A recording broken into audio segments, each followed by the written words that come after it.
The Virginia sun beat down on Quantico's firing range with merciless intensity. Captain Michael Harrington squinted against the glare, his weathered face creasing into familiar lines. At 58, he had seen enough war to last several lifetimes. 30 years in naval special warfare had etched its signature into every inch of him, from the deep creases around his eyes to the precise way he scanned the firing line. Today, he wasn't here to shoot. Today, he was judging. The annual inter-service sniper competition had drawn the military's finest marksmen from every branch.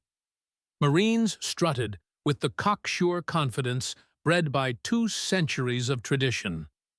Army Rangers moved with the quiet discipline of men who lived and died by precision. Air Force specialists clustered around equipment that looked more suitable for a NASA mission than a shooting range. And the Navy contingent, mostly SEALs like himself, maintained the relaxed alertness Harrington recognized from countless operations. "Quite the collection of trigger-pullers," remarked Colonel Matheson, the range commander, as he approached. "Think anyone will break Davidson's record this year?" Harrington's gaze drifted toward Frank Davidson, a retired Marine Scout sniper, who had set the competition record back in 1991 with a shot that still seemed impossible. Now approaching 50, Davidson had returned as a technical advisor, his barrel chest puffed beneath his range officer vest. "Records are meant to be broken," Harrington replied, though he doubted it. Davidson's shot had been one for the history books. The competitors continued their preparations. Each man followed rituals honed through years of training and combat. Some checked their weapons obsessively. Others stared downrange, calculating wind vectors and elevation adjustments in their heads. A few veterans of Iraq and Afghanistan exchanged quiet jokes, the gallows humor of men who had used these skills against human targets. Harrington knew them all, or at least their type.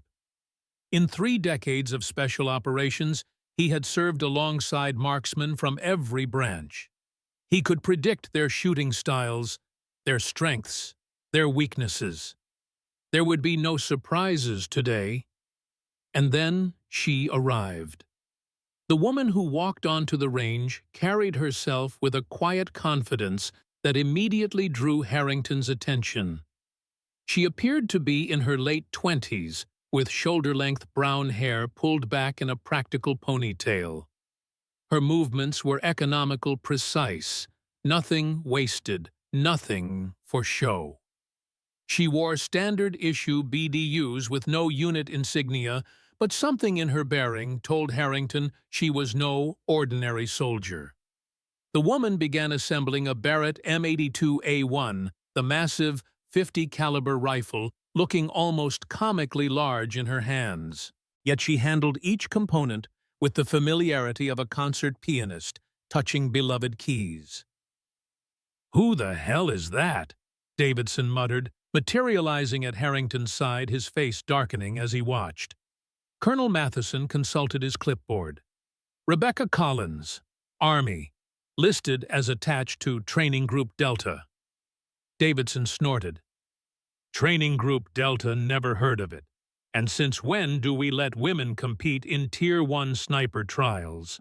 "Since they qualify," Matheson replied evenly, though his expression suggested he shared Davidson's skepticism. Harrington watched as Rebecca loaded massive 50-caliber rounds into the Barrett's magazine. Each bullet was nearly 6 inches long, capable of penetrating concrete walls at distances beyond a mile. In her small hands, they looked enormous. Yet she handled them with the same care a jeweler might show precious stones. Around her, a ripple of reaction spread through the male competitors. Some eyed her with undisguised skepticism. Others maintained professional detachment, though their sidelong glances betrayed their curiosity. A few smirked openly, clearly anticipating failure. Rebecca Collins noticed none of it. Her concentration remained absolute, blocking out everything but the task at hand. Harrington recognized the focus of someone who had learned to shut out the world in environments far more hostile than this.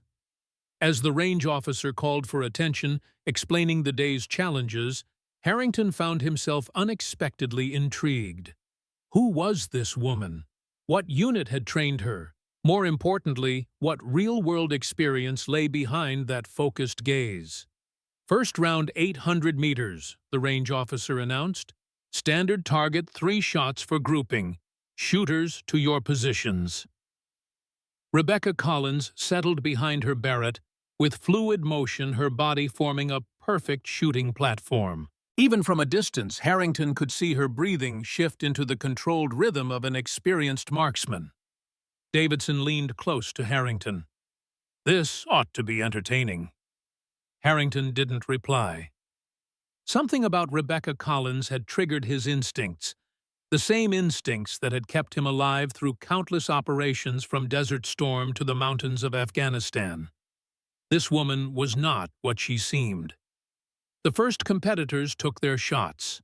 Most hit the target area, clustering rounds within acceptable margins. The Marines performed predictably well, their training evident in their tight groupings. The Rangers followed with methodical precision. When Rebecca's turn came, a subtle hush fell over the range. She adjusted her scope with tiny movements, her fingers moving with surgical precision. Then she settled into position, her eye finding the scope naturally. The Barrett roared like thunder, its massive muzzle brake redirecting explosive gases in violent clouds. The recoil, capable of bruising even experienced shooters, seemed to barely affect her small frame. Through his spotting scope, Harrington watched as the first round struck dead center on the target, not merely within the bullseye, but precisely at its mathematical center. Before the spotter could confirm the hit, Rebecca fired again, and again. 3 shots delivered with mechanical regularity. When the spotting scope revealed the result, even Davidson fell silent. All 3 rounds had struck within a half-inch diameter, practically the same hole, at 800 meters. The grouping wasn't merely excellent, it was virtually impossible. "Jesus Christ," someone muttered. Rebecca Collins was already reloading, her expression unchanged. No triumph, no smile, not even acknowledgement of what she had just accomplished. Just the same focused preparation for the next challenge. And that's when Harrington noticed something that sent a chill up his spine. The ammunition Rebecca was loading wasn't standard Barrett fare. It was the specialized M33 atmospheric stability round, a prototype developed for JSOC's black operations, classified beyond top secret. Ammunition that shouldn't exist outside of America's most sensitive special operations units. Harrington's eyes narrowed. Whoever Rebecca Collins was, her story went far deeper than Training Group Delta. And he was suddenly very interested in learning what that story might be. That night, in the solitude of his temporary quarters, Michael Harrington poured 3 fingers of bourbon and let his mind drift back 3 decades. The golden liquid burned pleasantly as he swirled it, matching the glow of memories that never quite faded, no matter how many years passed. Desert Storm, 1991. The vast emptiness of the Iraqi desert stretching to every horizon. Harrington had been a young lieutenant, then leading one of the first SEAL reconnaissance teams inserted behind enemy lines. Their mission to identify and designate Iraqi Scud missile launchers for coalition airstrikes. The image that always returned first was of Staff Sergeant Alan Merrick, the team's sniper. Merrick, with his Oklahoma drawl and unshakable calm, had been a legend even then. A Vietnam-era Marine who had transitioned to the Navy's special warfare community, bringing with him skills honed in the unforgiving jungles of Southeast Asia. Harrington took another sip, feeling the warmth spread through his chest. They had been pinned down near the outskirts of Basra, their position compromised when an Iraqi patrol stumbled upon their hide. 6 men against 20, outgunned and exposed. Merrick had saved them all.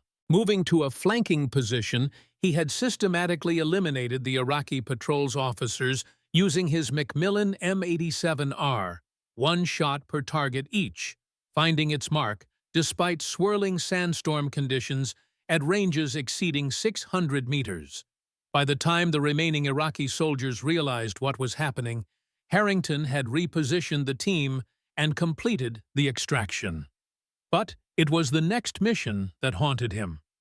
3 days later, deep in enemy territory, they had encountered another patrol, this one escorting what intelligence later identified as a chemical weapons transport.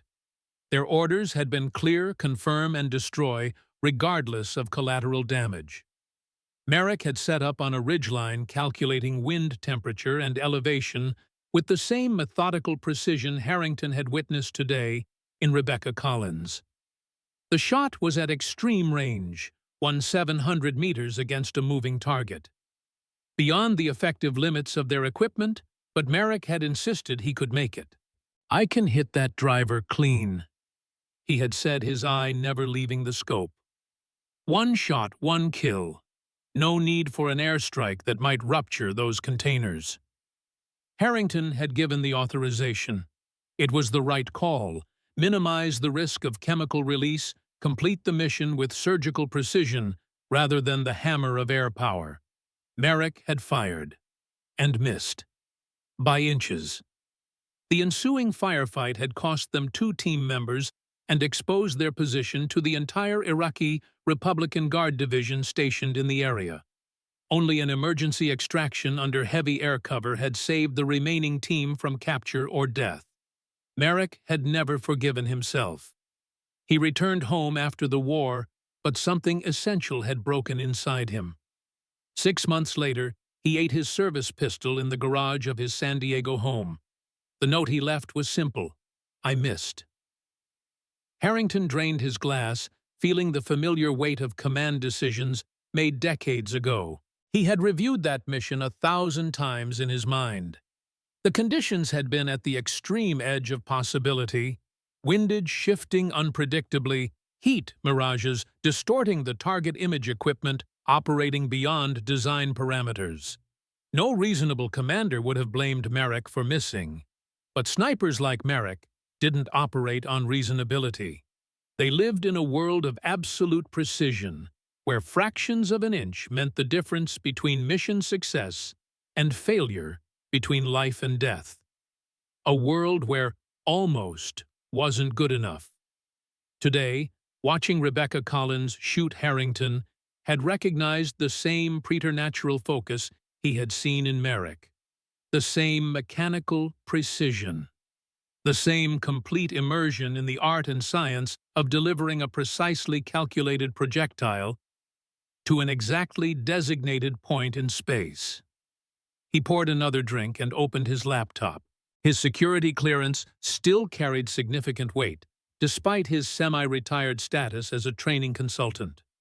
A few keystrokes brought up the official competition roster. Rebecca Collins, 29 years old, commissioned through ROTC at Texas A&M. Official service record showed unremarkable assignments with conventional Army units, followed by transfer to Training Group Delta 3 years ago. Harrington snorted. Training Group Delta didn't exist, at least not in any database accessible to even his level of clearance. It was a cover designation, the kind used to mask operators assigned to units so classified their very existence was denied. He dug deeper, leveraging old contacts and calling in favors accumulated over decades of special operations work. By midnight, he had constructed a partial picture, though many pieces remained missing. Rebecca Collins had disappeared from conventional military records shortly after her second deployment to Afghanistan in 2017. Rumor placed her with an obscure unit operating in the mountainous border regions between Afghanistan and Pakistan, a unit tasked with eliminating high-value targets with extreme prejudice and deniability. There were whispers of record-breaking shots of operations that never officially happened, of a female operator who had achieved what most considered impossible. But nothing concrete, Nothing confirmed. Just shadows and echoes in the classified corners of America's most secretive military operations. One name kept appearing in connection with Collins' Ghost Recon. Not the familiar Special Operations Unit, but something newer, darker, operating under authorities that bypassed conventional military chains of command. Harrington closed his laptop and stared at the wall. Tomorrow would bring the second stage of the competition. Targets at 1,500 meters, pushing the limits of what most military sniper platforms could reliably engage. If Rebecca Collins was what he suspected she was, just warming up. The bourbon bottle stood empty on the table, but sleep remained elusive. Harrington's thoughts kept returning to the look in Collins's eyes as she fired. The same haunted focus he had seen in Merrick's. The gaze of someone who had made shots that mattered. Shots where lives hung in the balance. Tomorrow he decided he would approach her, one operator to another. Because if Rebecca Collins was what he suspected, her presence at this competition was no accident. And Harrington had learned long ago that coincidences in his world usually concealed purpose, and often danger. Dawn broke over Quantico with the crisp clarity of early autumn. A light mist hung over the firing range, diffusing the morning sunlight into a golden haze. Temperature 52 degrees Fahrenheit. Humidity 62%. Wind variable from the northwest 3 to 7 mph. Barometric pressure 30.1 ppb in Hg and rising. Perfect shooting conditions. Harrington arrived early, watching the competitors prepare for the day's challenges. Most were already engaged in their pre-competition rituals, checking equipment, calculating ballistic tables, discussing conditions in the technical shorthand of professional marksmen. Density altitudes lower than yesterday. Yeah, but that Cross-Valley thermal's gonna play hell with anything past 1,000. Running Federal Gold match at 2, 7, and 10 FPS. Think I should adjust for the humidity? This was the language Harrington had spoken for decades, a precise dialect built on physics-mathematics and the peculiar art of making a bullet arrive exactly where it was intended, regardless of the forces acting to prevent it. Frank Davidson was holding court near the range officer's station, surrounded by a group of younger Marines. His voice carried across the morning stillness. Told them back in '91 that the M40A1 was the finest sniper platform ever built. None of this fancy carbon fiber bullshit you boys are shooting now. American walnut stock, hand-bedded action, match-grade barrel, hand-lapped to perfection. Made my record shot with that rifle in a sandstorm that would have sent you kids crying home to mama. Davidson caught sight of Harrington and raised a hand in greeting. Harrington, tell these puppies about that time in Ramadi, when your boy took out those 3 insurgents with 1 round. Harrington smiled thinly, but didn't approach. His relationship with Davidson was complicated. They had operated in adjacent spheres for decades. Harrington in naval special warfare, Davidson in Marine Scout sniper units. Professional respect existed between them, but little warmth. Davidson represented a type Harrington had encountered throughout his career, undeniably skilled, but too enamored with his own legend.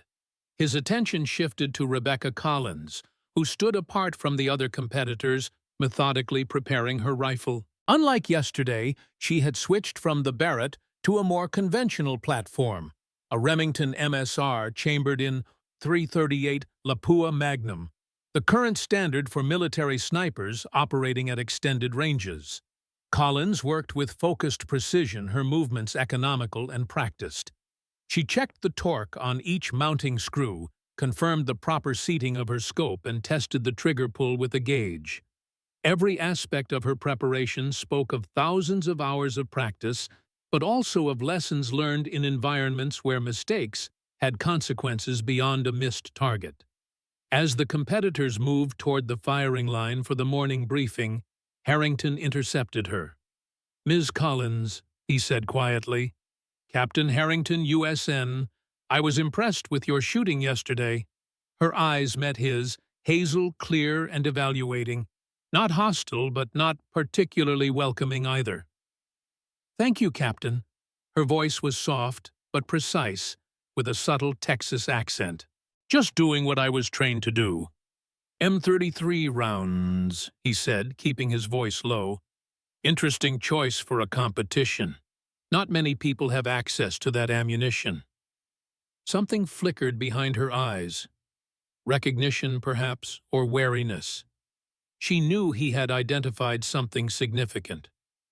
I use what works, she replied evenly. You seem to know your ammunition, Captain. I've seen what the right bullet can do, and what the wrong one can cost. She regarded him silently for a moment, then nodded almost imperceptibly. A gesture of respect, operator to operator. Today's course should be more challenging, she said, changing the subject. 500 meters with variable wind conditions, beyond the effective range of most military sniper platforms.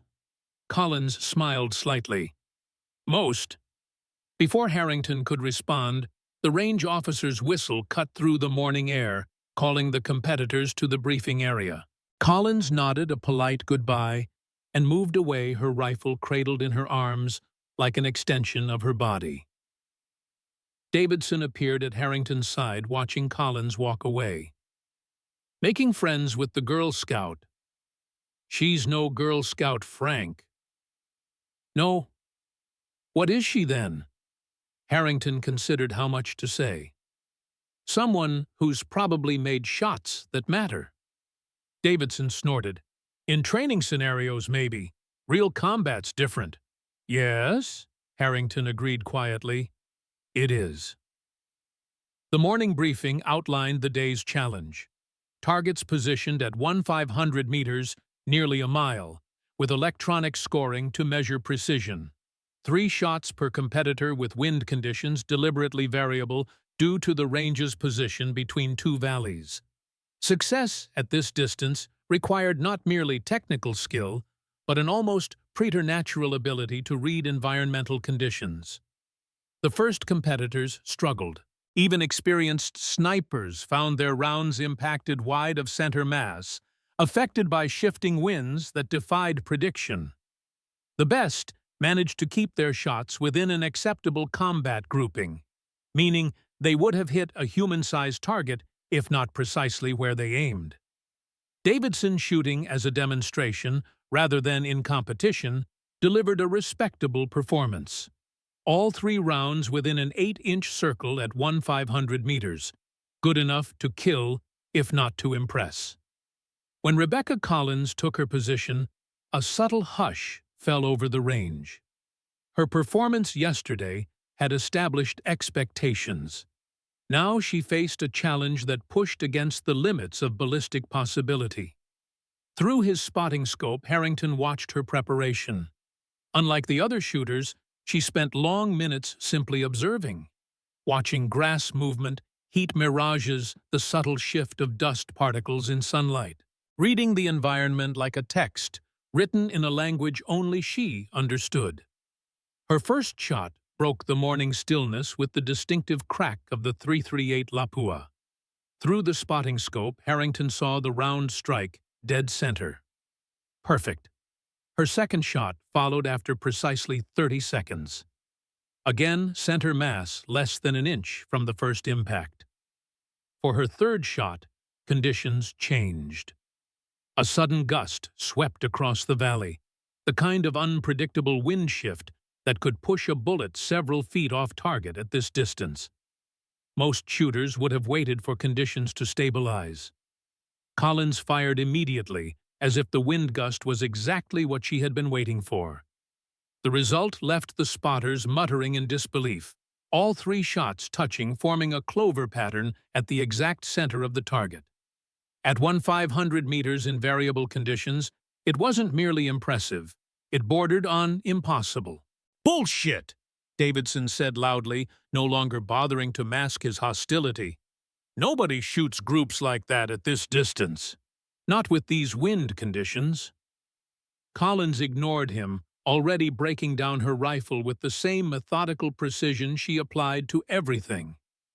I want that target pulled and examined, Davidson continued, addressing the range officer. And I want to inspect her ammunition. The range officer looked uncomfortable. Frank, that's not necessary. It is, if you want this competition to maintain any credibility, Davidson insisted. What she just did isn't possible without some kind of technical advantage. Modified ammunition, illegal optics, something. Harrington stepped forward. That's enough, Frank. You're embarrassing yourself. Davidson's face flushed red. You're defending this circus act, Mike. You, of all people, should know what's possible and what isn't at this distance. I know I'm watching someone shoot better than you, Harrington replied evenly.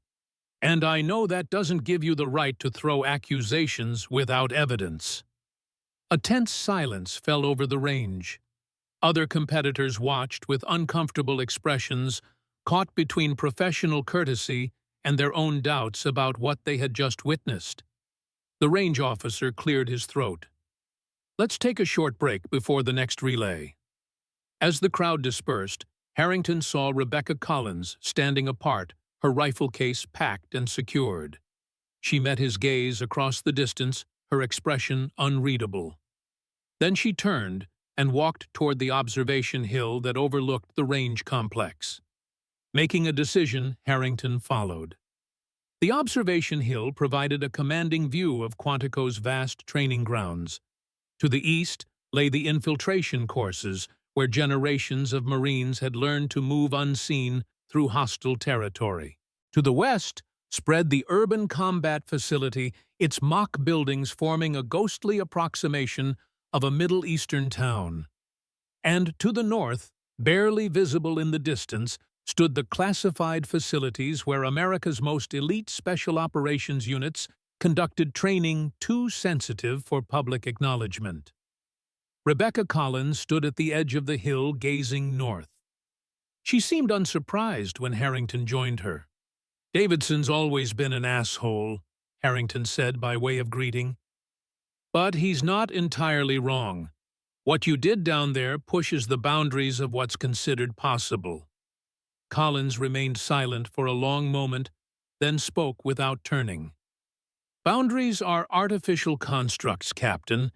They exist primarily in the minds of those who accept them. Philosophical for a shooter. The best ones always are. The bullet is just the final period in a sentence written by physics, mathematics, and environmental awareness. She turned to face him. But you didn't follow me up here to discuss philosophy. Harrington studied her face. Up close, he could see fine lines around her eyes, the marks of someone who had spent long hours squinting through scopes in harsh conditions. Her complexion suggested extensive time in arid environments, Afghanistan, most likely, or perhaps the border regions of Pakistan. Task Force Ghost, he said quietly. That's what they're calling your unit these days, isn't it? If she was surprised by his knowledge, she didn't show it. You've still got good sources. When you've spent as long in the community as I have, you develop a sense for the shadows between official programs. Collins smiled slightly. Is that where you think I operate, in the shadows? I think you operate wherever the mission requires, and I think your presence at this competition isn't coincidental. The smile faded from her face. Why would you think that because marksmen of your caliber don't waste time on public demonstrations? Not unless there's an operational purpose. She considered him for a long moment, then looked back toward the distant classified facilities. Maybe I just needed a break from the field. Or maybe my superiors thought a public demonstration of capability might send a message to certain interested parties. What kind of message? That some things previously thought impossible are now operational realities. She met his gaze directly. The battlefield is evolving, Captain Harrington. Our capabilities must evolve with it. Before Harrington could respond, a figure appeared at the base of the hill, climbing with purpose. Frank Davidson, his face still flushed with anger or exertion, or both. "Looks like your friend isn't finished," Collins observed. "He's not my friend," Harrington replied. "And I suggest we continue this conversation another time." Collins nodded. "Tonight, the Leatherneck Bar outside the main gate. 2100 hours." She started down the hill, choosing a path that would avoid intersecting with Davidson. Davidson reached Harrington, breathing heavily from the climb. "Your girlfriend ran away. What do you want, Frank?" "I want to know why you're playing defense for her. You've been in this game too long to be fooled by parlor tricks." Harrington's patience thinned. "What I saw wasn't a trick. It was shooting at a level you can't match anymore. That's what's really bothering you, isn't it?" Davidson's expression darkened. "You have no idea what you're dealing with, Mike. That woman isn't what she seems. Few of us are in this line of work. I'm serious. There's something off about her. The way she handles herself, the way she shoots, it's not normal. Normal is overrated in our profession." Davidson stepped closer, lowering his voice. "I've made some calls. Nobody in Army sniper school has heard of her. Nobody in the Ranger battalions or Special Forces groups knows her. She's a ghost. Maybe that's by design. Or maybe she's not who she claims to be." Davidson's eyes narrowed. "Think about it, Mike. Foreign intelligence services would love to infiltrate our sniper programs, learn our techniques, our capabilities." Harrington almost laughed. "You think she's a spy, coming in and out-shoosting our best marksmen just to steal our secrets? She's not taking notes, Frank. She's showing us what we don't know." Davidson's jaw tightened. "I'm filing a formal protest with the competition committee. Her scores from today are being disqualified pending equipment inspection." "That's your prerogative." "Damn right it is." Davidson turned to leave, then paused. "We've known each other a long time, Mike. I respect your experience, but you're letting something cloud your judgment on this one. Maybe it's her looks. Maybe it's something else. Either way, you're missing what's right in front of you." As Davidson descended the hill, Harrington's secure phone vibrated in his pocket. The caller ID showed a Pentagon exchange. Few people had this number, and fewer still would use it for trivial matters. "Harrington," he answered. "Michael?" The voice belonged to General James Matson, current head of Joint Special Operations Command and Harrington's former commanding officer. "I understand you've been asking questions about a certain female competitor at Quantico." Harrington felt a chill that had nothing to do with the autumn air. "Word travels fast." "In certain circles, yes. I'm calling to suggest you tread carefully. The program you're circling has significant national security implications." "So she is Task Force Ghost." A pause. "I neither confirm nor deny the existence of any unit with that designation. But I will say this: what you're witnessing at Quantico represents the cutting edge of American special operations capability. Capability we would prefer remains ambiguous to potential adversaries." "Understood, sir." "Good." Another pause. "She's the real deal, Michael. What you're seeing isn't a fluke or a trick. It's the future." The line went dead, leaving Harrington staring at the phone. In 30 years of special operations, he had learned that when generals called personally to discuss a junior officer, something extraordinary was happening, something that transcended normal chains of command and operational protocols. The afternoon competition proceeded without Rebecca Collins, who had apparently withdrawn following Davidson's protest. The remaining competitors completed the course, their performances seeming almost pedestrian after what Harrington had witnessed that morning. As the day ended, Harrington returned to his quarters and pulled up his secure laptop. His earlier searches had barely scratched the surface of whatever program Rebecca Collins was part of. Now armed with confirmation from General Matson himself, he dug deeper. Task Force Ghost appeared nowhere in official documentation, but in the specialized forums frequented by special operations personnel, rumors had circulated for years about a program developing hyper-enabled operators, individuals with capabilities beyond conventional human limitations. Most of the discussion centered on technology, exoskeletons, advanced optics, neural interfaces. But some whispers suggested more fundamental enhancements, specialized training regimens that rewired neural pathways, pharmaceutical protocols that enhanced sensory perception, even genetic modifications targeting specific performance parameters. The scientific literature contained tantalizing hints: papers on accelerated skill acquisition, studies of individuals with exceptional visual processing abilities, research into the neurological foundations of intuitive physics calculations, the kind of calculations a sniper makes when accounting for wind distance and bullet drop.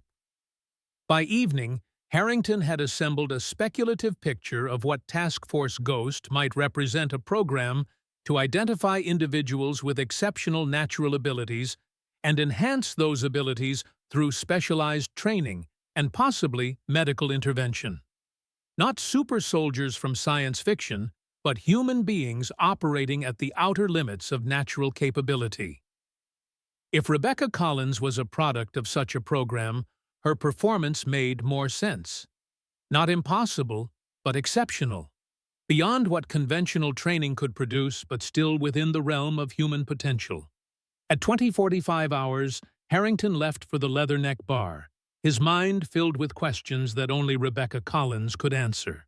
Questions about not just her capabilities, but the program that had created her, and why she had chosen to reveal those capabilities in such a public forum. Whatever game was being played at Quantico, it involved stakes higher than a simple shooting competition. And Michael Harrington, despite his decades of experience in the shadows of American military power, felt uncomfortably like a pawn rather than a player. The Leatherneck Bar stood just outside Quantico's main gate, a weathered establishment that had served generations of Marines. Its walls were adorned with unit patches, faded photographs, and the accumulated memorabilia of America's military history. The air carried the familiar scent of beer whiskey and the particular camaraderie that exists among those who have faced death together. Harrington arrived precisely at 2100 hours military punctuality ingrained through decades of service. The evening crowd was typical for a weeknight, a mix of off-duty personnel, civilian contractors, and a few retired veterans nursing drinks and sharing stories that grew more impressive with each retelling. Rebecca Collins sat in a corner booth positioned with her back to the wall and clear sight lines to both the main entrance and the rear exit. The instinctive positioning of someone who had operated in environments where situational awareness meant survival. She wore civilian clothes now: jeans, a simple blue blouse, and a lightweight jacket that Harrington suspected concealed a sidearm. Her hair hung loose around her shoulders, softening her features but unable to disguise the alertness in her eyes as they tracked his approach. "Captain," she greeted him, gesturing to the seat across from her. A glass of what appeared to be whiskey neat sat untouched before her. "Ms. Collins," Harrington slid into the booth. "Or do you prefer your rank?" Rebecca is fine in this setting. She studied him with the same evaluative gaze he had noticed earlier. "You've been busy since this morning." "Doing my homework." "And what did you learn?" Harrington signaled a passing server and ordered a bourbon before answering. "Not enough. Task Force Ghost exists in rumors and whispers. A program developing operators with capabilities beyond conventional parameters, beyond what most military planners believe possible. Rebecca's expression revealed nothing. Interesting theory. More than a theory. I received a call from General Matson himself suggesting I tread carefully around you and your program. That produced a reaction, a slight widening of the eyes, quickly controlled. James Matson called you personally. We have history. Iraq, Afghanistan. He thought I should know I was poking at something sensitive. Her fingers traced the rim of her glass. And yet, you're still poking. Professional curiosity. When someone shows up at a sniper competition and performs at levels I've never seen in 30 years of special operations, I get interested. Understandable. She took a small sip of her whiskey. But there are questions I can't answer. I'm not asking for classified details, just enough to understand what I'm witnessing. Rebecca considered him for a long moment, then set her glass down with decision. What do you know about Operation Mongoose? The question caught Harrington off guard. Operation Mongoose had been a classified mission in Afghanistan's Korangal Valley in 2011, an attempt to eliminate a high-value Taliban commander that had gone catastrophically wrong. 17 special operations personnel killed when their position was compromised, with only 3 survivors extracted under heavy fire. Standard briefing information. High-value target compromised operation, significant casualties. I was there, she said quietly. My second deployment. I was attached to the 5th Special Forces Group as a spotter for their primary sniper. We were positioned on the eastern ridge, providing overwatch for the main assault team. Harrington's drink arrived. He took a measured sip, processing this information. Official reports had never mentioned a female operator being present at Mongoose. The primary target was Qari Ziaullah, Taliban commander, responsible for dozens of American casualties. Rebecca continued. Intel had pinpointed his location in a compound near the valley floor. The assault team was inserted by helicopter 5 clicks south, planning to approach on foot to avoid detection. But they were compromised, Harrington said. Rebecca nodded. Someone talked. The Taliban were waiting. They let the assault team enter the valley before opening fire from elevated positions. A textbook ambush. And your sniper team? We were too far to provide effective fire support initially. Over 2,000 meters with significant terrain obstacles. Her eyes took on a distant quality, seeing not the bar around them, but the mountains of Afghanistan. My spotter, Staff Sergeant Miller, identified Ziaullah, directing the ambush from a ridgeline position, 200-300 meters with variable wind conditions and a 40-degree downward angle. Beyond effective range of standard sniper platforms. That's what Miller said. He called it impossible. A ghost of a smile touched her lips. I took the shot anyway. Harrington studied her face. And? Center mass. 1 shot, 1 kill. The Taliban forces lost coordination immediately. It gave our quick reaction force enough time to extract 3 survivors from the assault team. The smile faded. Only 3 out of 17. The implications settled over Harrington like a physical weight. You made a 200-300-meter shot in combat conditions with standard military equipment. The shot is in the classified record. It stood as the longest confirmed kill by an American operator until 2012. She met his gaze directly. That's when they recruited me for the program. Task Force Ghost. She neither confirmed nor denied the name. Let's just say certain capabilities were recognized as having strategic value. Capabilities worth developing beyond conventional parameters. Harrington took another drink, connecting pieces of a puzzle that had begun forming in his mind. That's why you're here at this competition. It's not about winning trophies. It's about demonstration. Perceptive. The question is, demonstration for whom and why now? Rebecca glanced toward the bar's entrance, then back to Harrington. You served in Somalia in '93. Correct Operation Gothic Serpent. The sudden change of subject was jarring, but Harrington recognized the intentional redirect. Task Force Ranger. We provided maritime interdiction support.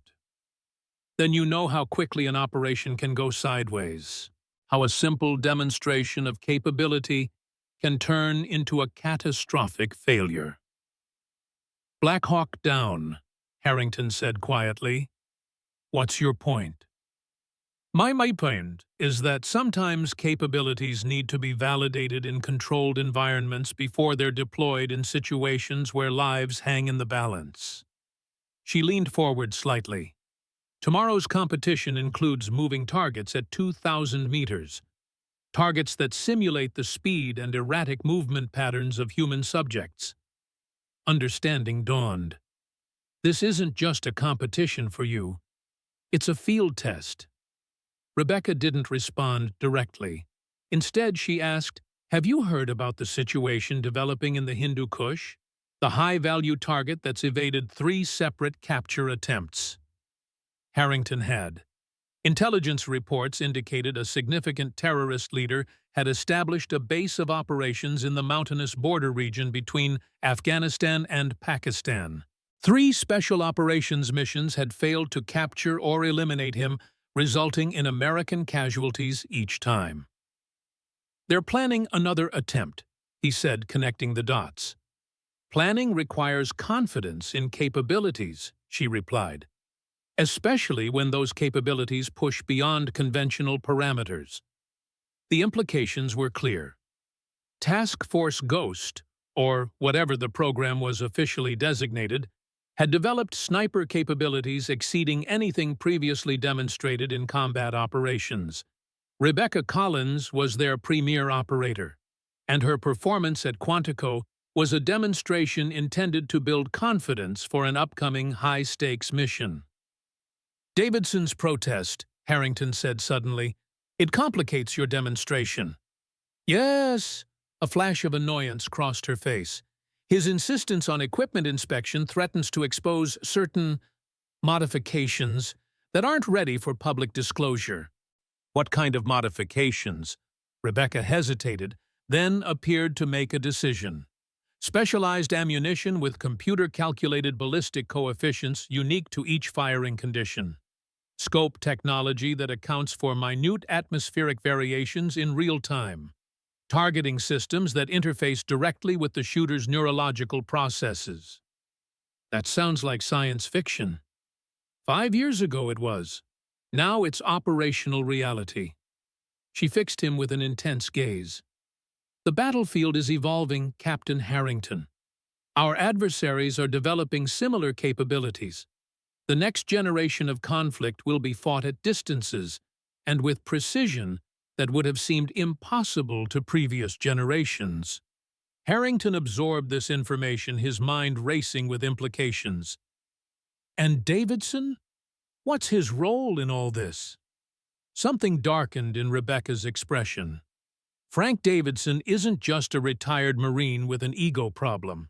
He's actively interfering with the program. His protests are designed to force disclosure of classified technologies. You're suggesting he's working against American interests. I'm suggesting his motivations extend beyond professional jealousy. She glanced at her watch. I've already said more than I should. Tomorrow's final competition begins at 0800. I would appreciate your support in managing Davidson's interference. And if I can't, then certain capabilities may have to remain theoretical rather than demonstrated. She stood, leaving her drink mostly untouched. We need this validation, Captain. Lives depend on it. As Rebecca walked away, Harrington remained seated, processing the conversation. The picture emerging was complex and troubling. Task Force Ghost represented a quantum leap in American military capability. but one that remained fragile, dependent on technologies and techniques not yet ready for public scrutiny. Davidson's interference threatened not just a shooting competition, but potentially a critical upcoming operation. An operation targeting one of America's most wanted terrorist leaders in terrain that had already claimed American lives. Harrington finished his drink and considered his options. His semi-retired status gave him freedom of action, but limited official influence. Still, his reputation within the special operations community carried weight. Perhaps enough to neutralize Davidson's protest without revealing the classified aspects of Task Force Ghost. As he left the Leatherneck bar, Harrington's phone vibrated with an incoming message. The sender was unidentified, but the content was clear. JSOC Headquarters, 0600 tomorrow. Transport waiting at your quarters. Come alone. The game had just moved to a higher level. Whatever was happening at Quantico extended far beyond a simple demonstration of marksmanship. And Michael Harrington, despite his decades of experience in the shadows of American special operations, felt distinctly like someone being maneuvered into position by forces beyond his control. Forces that operated in the realm where official accountability ended and deniable operations began. The darkest shadows of American military power, where Rebecca Collins apparently made her home. The black SUV arrived precisely at 0530 hours, its government plates and tinted windows announcing its official nature without requiring words. The driver, a young Marine with the rigid posture of someone recently assigned to VIP transport duty, said nothing beyond a clipped, "Good morning, sir," as Harrington slid into the back seat. Dawn had not yet broken over Quantico as they passed through security checkpoints with practiced efficiency. The vehicle proceeded toward a secluded section of the base that didn't appear on public maps, a collection of unmarked buildings surrounded by multiple security perimeters and discrete surveillance systems that Harrington's experienced eye could detect despite their careful concealment. The SUV stopped before a nondescript single-story structure. Unlike the other buildings, this one bore no external markings whatsoever, not even the standard government property notifications. Its windows were mirrored from the outside, and the single entrance featured a biometric security system rarely used outside the intelligence community's most sensitive facilities. "They're expecting you inside, sir," the driver said, his eyes fixed straight ahead. The message was clear. He was authorized to bring Harrington to the door, but knew nothing about what waited beyond it. The security system scanned Harrington's retina and fingerprints before the reinforced door slid open with a pneumatic hiss. Inside, the stark fluorescent lighting revealed a facility that contrasted sharply with its unremarkable exterior. The command center hummed with activity, multiple workstations displaying satellite imagery, personnel files, and what appeared to be real-time drone feeds from mountainous terrain. At the center of the room stood Colonel Robert Thompson, 64 years old, 6'2", with the lean physique of a man who refused to surrender to age. His silver hair was still cut to the same precise specifications he had maintained during his 38 years of active service.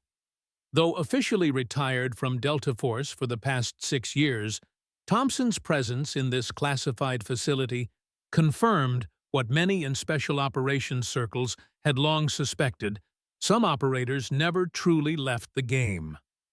"Mike Harrington!" Thompson's voice carried the distinctive gravel of someone who had spent decades shouting orders over gunfire and helicopter rotors. "Been a while." The two men had first crossed paths during Operation Urgent Fury in 1983, Harrington as a young SEAL lieutenant, Thompson as a rising star in Delta Force. Their careers had intersected periodically over the following decades, though they had operated in different spheres of America's special operations community. "Didn't expect to find you still in the game, Robert," Harrington replied, accepting Thompson's firm handshake. "Officially, I'm a consultant," Thompson said with the thin smile of someone sharing an inside joke. "Unofficially, He gestured to the command center around them. "Welcome to the nerve center of Task Force Ghost." Harrington took in the room with new understanding. So it does exist. On paper, no. In reality, Thompson led him toward a private conference room adjoining the main operations center. "We've been operational for 7 years. The conference room featured a large digital display wall currently showing topographical maps of what appeared to be the Afghanistan-Pakistan border region. Seated at the table studying the maps with intense concentration was Rebecca Collins. She looked up as they entered, her expression revealing nothing about their previous meeting at the Leatherneck Bar. In this environment, her demeanor had shifted completely, no longer the reserved competitor from the shooting range, but a focused operator in her natural element. "Captain Harrington," she acknowledged with a slight nod. "Ms. Collins is our premier field operator," Thompson explained, taking a seat at the head of the table. "Though I believe you've already witnessed her capabilities firsthand." Harrington remained standing, his instincts warning him that this meeting represented a pivotal moment. "I've seen her shoot. What I don't understand is why I'm here." Thompson exchanged a glance with Collins before responding. "2 reasons. First, Frank Davidson. His protest threatens to expose aspects of our program that aren't ready for public disclosure. "And you think I can help with that?" "Your reputation carries significant weight. If you were to vouch for the legitimacy of Collins's performance, it might neutralize Davidson's protest without requiring detailed equipment inspections." Harrington considered this. "That's a big ask. You're essentially requesting that I put my professional reputation on the line for a classified program I know almost nothing about. Which brings us to the second reason you're here." Thompson tapped a command into the table's integrated control panel, and the display wall shifted to show a series of satellite images. The timestamp indicated they were taken just 3 days earlier. "This is the Korangal Valley near the Afghanistan-Pakistan border," Thompson continued. "Current location of Khalid al-Zahrani, operational commander of a terrorist network responsible for attacks across 3 continents. High-value target, with direct links to planned operations against American interests." Harrington studied the images. The terrain was brutally unforgiving: steep mountains, narrow valleys, limited approach routes. Perfect territory for defensive operations, a nightmare for offensive ones. 3 previous attempts to capture or eliminate al-Zahrani have failed, Rebecca said, speaking for the first time, resulting in 14 American casualties. "Conventional approaches aren't working," Thompson added. "The enemy knows our tactics, anticipates our movements. Standard special operations insertions can't get close enough without detection." "So you're considering a long-range elimination," Harrington concluded, the pieces falling into place. "Using your new capabilities." Thompson nodded. "Preliminary intelligence indicates al-Zahrani will be meeting with his lieutenants 3 days from now. The compound where the meeting will occur sits at the far end of the valley, surrounded by multiple security perimeters." Rebecca stood and moved to the display wall, highlighting a ridgeline that overlooked the target area. "This position provides the only viable line of sight to the target. Distance to compound 300-400 meters."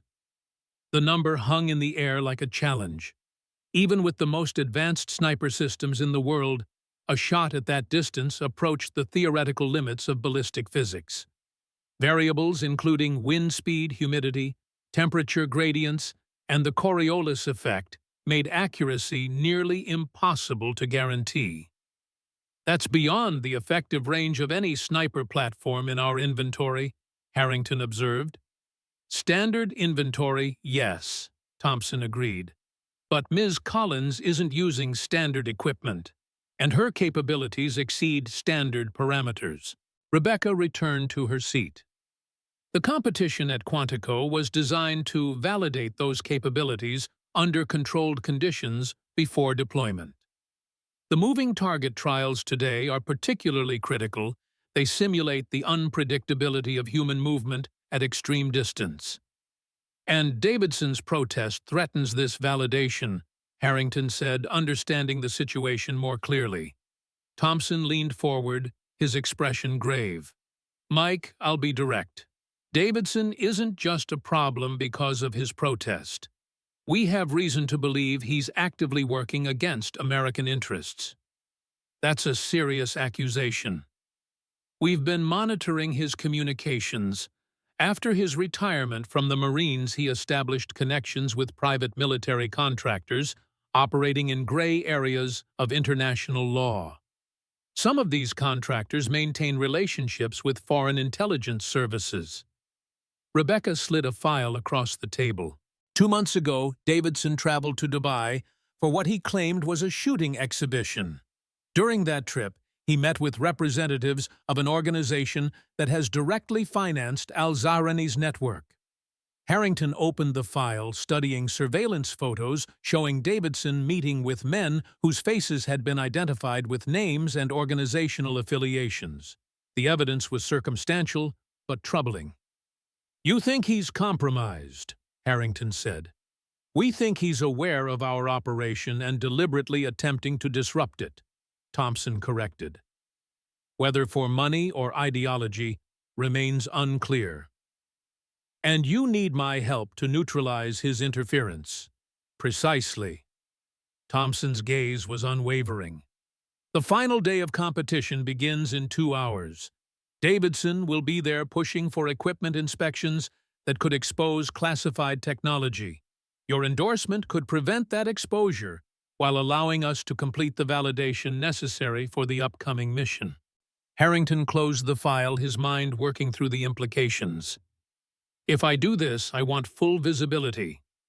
Meaning, I want to observe the mission, not participate, observe. If I'm putting my reputation behind your program, I need to see what it's truly capable of delivering." Thompson exchanged another glance with Rebecca before nodding slowly. "Acceptable. Assuming today's validation proceeds as expected, the operation against al-Zahrani is scheduled for 0200 3 days from now. You'll be in the command center here with full communication access to the field team." Rebecca stood gathering her materials. "I need to prepare for the competition. Transport leaves in 30 minutes. As she exited, Thompson remained seated, his weathered face revealing nothing of his thoughts. The two veterans sat in silence for a moment, each measuring the other. "There's more to this than you're telling me," Harrington finally said. Thompson's expression didn't change. "There's always more, Mike. You know that better than most. Is she going to make that shot 300-400 meters in mountain terrain with variable conditions? If anyone can, it's her." Thompson stood signaling the end of the meeting. "The real question is whether we'll get the chance to find out. That depends on what happens at the range today and how effectively you can manage Davidson." As Harrington left the facility, returning to the waiting SUV, his mind processed what he had learned.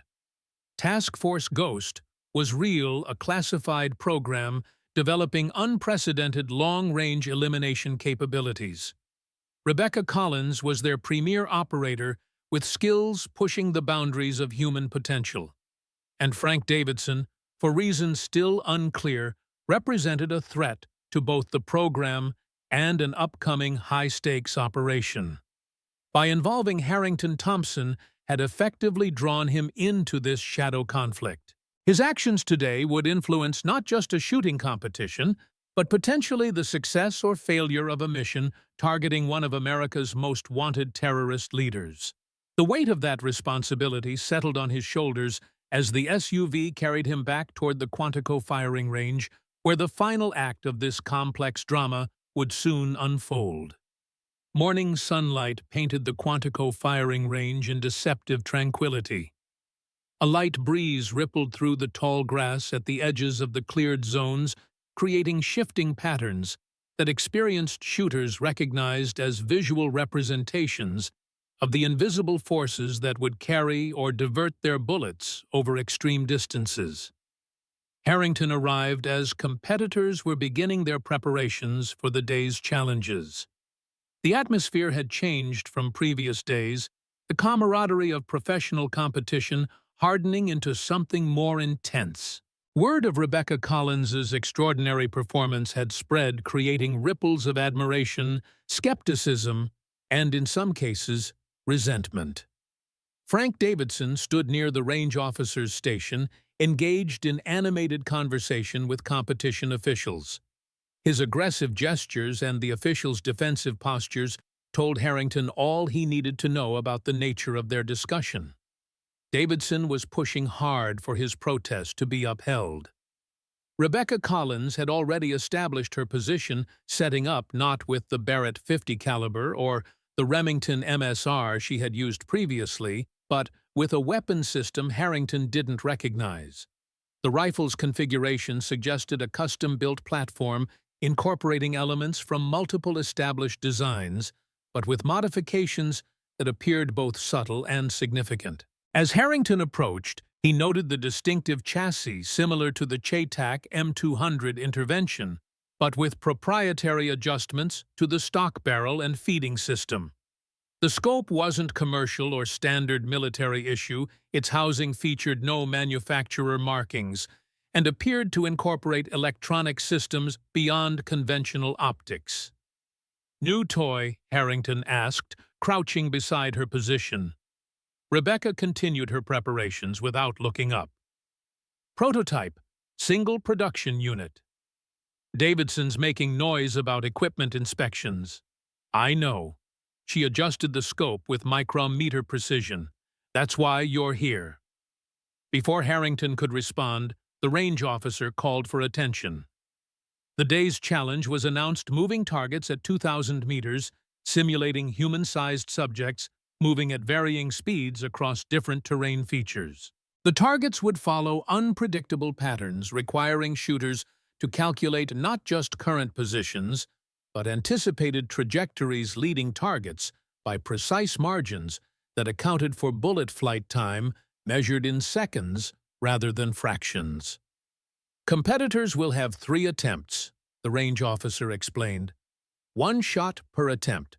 Scoring based on proximity to center mass, with time to engagement as secondary criterion. As the briefing continued, Davidson approached his expression tight, with barely contained hostility. "Special equipment for special shooters, I see," he said, eyeing Rebecca's rifle. "The rest of us have to use standard issue, but some get prototype advantages." "There's nothing in the competition rules restricting equipment types," Harrington replied evenly. "Only caliber limitations." Davidson's gaze shifted to Harrington. "Since when did you become her advocate, Mike? I thought we were on the same side." "This isn't about sides, Frank. It's about fair competition." "Fair?" Davidson laughed harshly. "There's nothing fair about classified technology being used to embarrass operators who play by the rules." Rebecca remained focused on her preparations, seemingly oblivious to the confrontation happening beside her. But Harrington noted the slight tension in her shoulders, the fractional increase in her breathing rate. Beneath her composed exterior, she was intensely aware of every word. "Your protest has been noted," Harrington said. "Let's allow the competition to continue without further disruption." Davidson leaned closer, lowering his voice. "You have no idea what you're getting involved with. These people, this program, there are aspects you don't understand." "Then enlighten me." "Not here." Davidson's eyes darted toward Rebecca. "Later, after this farce is concluded." He withdrew as the first competitors took their positions. The challenge proved brutally difficult. At 2,000 meters, a human-sized target moving at even modest speeds created complex ballistic problems.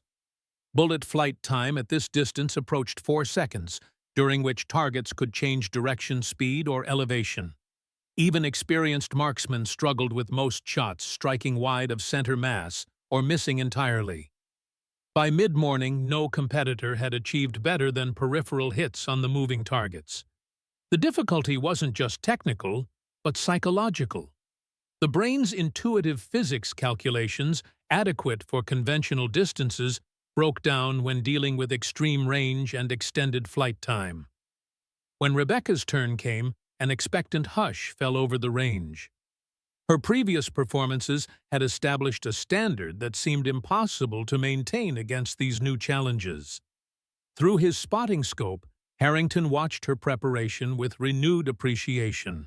Unlike other shooters who focused primarily on the target, Rebecca spent long minutes observing the broader environment, the movement of vegetation indicating wind patterns, the subtle distortion of heat waves showing atmospheric conditions, the play of light and shadow, revealing microclimates that could affect bullet trajectory. The first target began its movement, a human silhouette traveling at walking speed along an irregular path, occasionally changing direction without warning.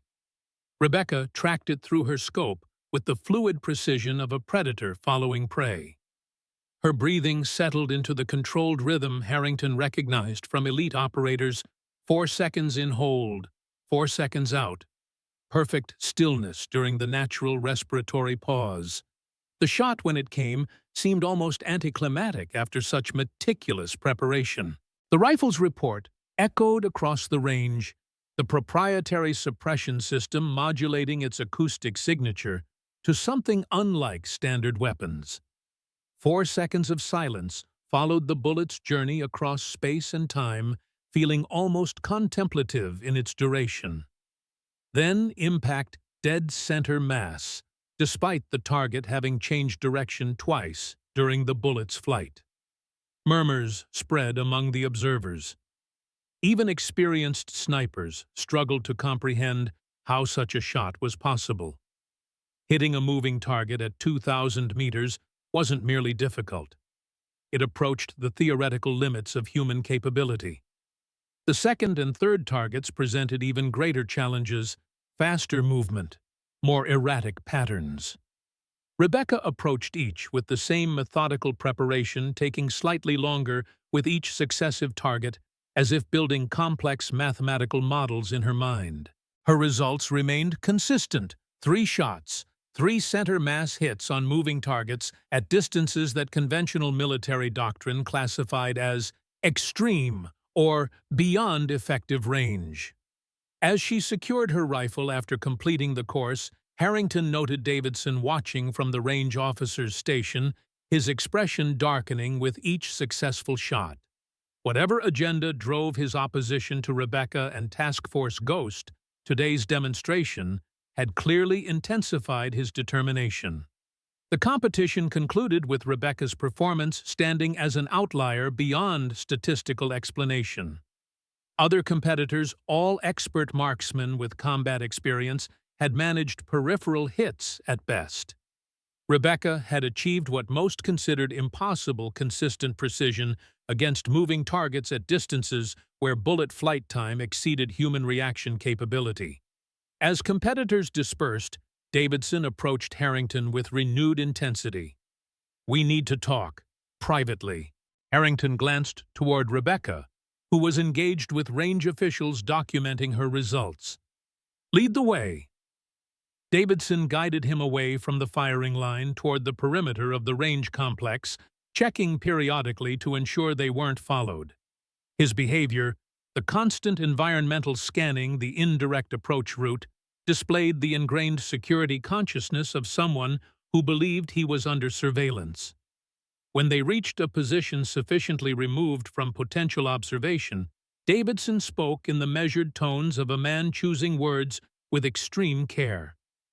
"You think you understand what's happening here, but you don't. Task Force Ghost isn't what they're telling you." Harrington maintained a neutral expression. "And what are they telling me, Frank?" That they've developed enhanced capabilities through training and technology. That Collins is just an exceptionally talented operator using advanced equipment. Davidson's eyes fixed on Harrington's with disturbing intensity. But that doesn't explain what you've witnessed.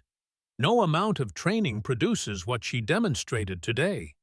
No technology currently in existence enables those shots. Perhaps the technology isn't currently in existence for most units. Davidson shook his head impatiently. I've maintained connections throughout the special operations community since retirement. I know what's in development, what's in field testing, what's theoretical. What she's doing exceeds all known parameters. My point is that Task Force Ghost isn't developing technology. They're developing something else entirely. Davidson lowered his voice further. Have you heard of the Apex Protocol? Harrington hadn't, and his expression said as much. It began after Afghanistan revealed the limitations of conventional special operations approaches, Davidson continued. A classified program exploring biological enhancements, not just training operators to the peak of human capability, but pushing beyond those natural limits. You're suggesting what super soldiers, Davidson's expression remained deadly serious. I'm suggesting pharmacological and genetic interventions designed to enhance specific capabilities. In Collins's case, visual processing, environmental awareness, predictive calculation. Her ability to hit those targets isn't just skill, Mike. It's something else. Harrington maintained his skepticism. That sounds like science fiction, Frank. 5 years ago it was. Now, Davidson gestured back toward the range. You've seen the results yourself. They've created operators with capabilities that exceed normal human limitations. The question is, at what cost? What do you mean? The early test subjects experienced significant side effects. Neurological degradation, psychological instability. Some died. Davidson's gaze remained unwavering. I believe Collins is exhibiting early warning signs. Her dissociative behavior, her emotional flatness, classic symptoms of the protocol's documented side effects. Harrington processed this information, balancing it against what he had observed. Rebecca's focused intensity did sometimes border on the unnatural. Her emotional affect remained consistently subdued. But these characteristics weren't uncommon among elite operators who had experienced significant combat stress. Even if what you're saying is true, Harrington said carefully, why are you interfering with the program if it's producing results? Because they're planning to expand it, Davidson interrupted. Move from limited field testing to wider implementation. Dozens, eventually hundreds of operators subjected to irreversible biological modifications without full understanding of the long-term consequences. And your Dubai connections, the meetings with financiers linked to terrorist networks. Davidson's expression shifted subtly, surprise quickly masked, but not quickly enough. So, they've shown you that file. Convenient narrative, isn't it? Discredit the whistleblower by painting him as a traitor. You didn't answer the question. Those meetings were part of my investigation into Task Force Ghost's broader activities. Some aspects of the program have attracted private sector interest military contractors looking to acquire the enhancement protocols for their own operators. Harrington maintained his neutral expression, though internally he was evaluating competing narratives. Davidson's story contained elements of plausibility, yet contradicted what Thompson had presented. Someone was lying, or perhaps everyone was revealing only selective truths. What do you want from me, Frank? Your help exposing the program before it expands. Your reputation gives you access and credibility I no longer have. Together, we could force oversight committees to investigate Captain Harrington. The voice came from behind them. Rebecca Collins stood 20 meters away, her posture relaxed, but her eyes alert. How much she had heard remained uncertain. "Colonel Thompson requested your presence back at the facility," she continued. "Transport is waiting." Davidson's expression hardened. "Think about what I've said, Mike. There's more happening here than they're telling you." Harrington nodded noncommittally before turning toward Rebecca. As they walked away, he felt Davidson's gaze burning into his back, the intensity of a man convinced he was fighting a righteous battle against powerful forces. The question remaining was whether that conviction was justified or delusional. And by the time Harrington discovered the answer, it might be too late to change course. The return journey to Task Force Ghost's headquarters passed in contemplative silence.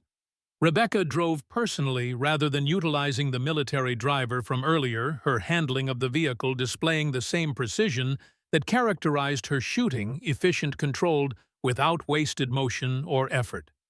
Harrington watched the familiar landscape of Quantico passing outside the window, his mind working through the competing narratives presented by Thompson and Davidson.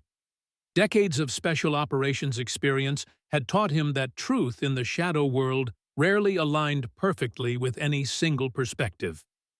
Reality usually existed in the uncomfortable spaces between official briefings and whispered warnings. "Davidson tried to recruit you," Rebecca finally said, breaking the silence as they passed through the base's southern checkpoint. Not a question, but a statement. He shared some concerns about the program. Apex Protocol side effects. The Dubai connection. Her tone remained neutral, neither confirming nor denying. Harrington studied her profile. "You heard more than you let on." Enhanced auditory processing, another benefit of the program. The casual acknowledgement struck Harrington like a physical blow. Davidson's claims about biological enhancements weren't complete fabrication. So it's true. Rebecca's eyes remained on the road, her expression unchanging. Partially. Like most whistleblowers, Davidson combines legitimate concerns with misleading conclusions. And the truth? She considered her response carefully. Task Force Ghost does incorporate advanced biological optimization. Not the science fiction scenarios Davidson describes, but targeted interventions to enhance specific capabilities relevant to our operational requirements, such as pharmacological compounds that improve visual acuity and processing speed, specialized training regimens that develop neural pathways optimized for predictive calculation, sensory enhancement techniques adapted from studies of individuals with natural extraordinary abilities, and side effects. A slight tightening at the corner of her mouth, the first emotional reaction Harrington had observed. Early iterations of the protocol produced complications. Subjects experienced cognitive instability, some developed neurological issues.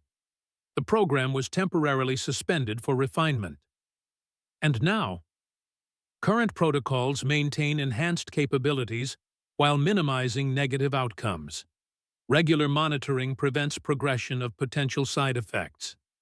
Harrington absorbed this information, reading between the lines of her carefully phrased explanation. "You were among the early subjects." Rebecca didn't immediately respond. When she did, her voice carried a subtle shift in tone, something almost resembling vulnerability.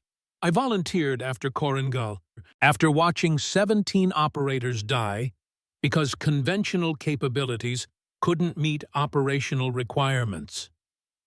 Davidson mentioned neurological degradation, a possibility we manage.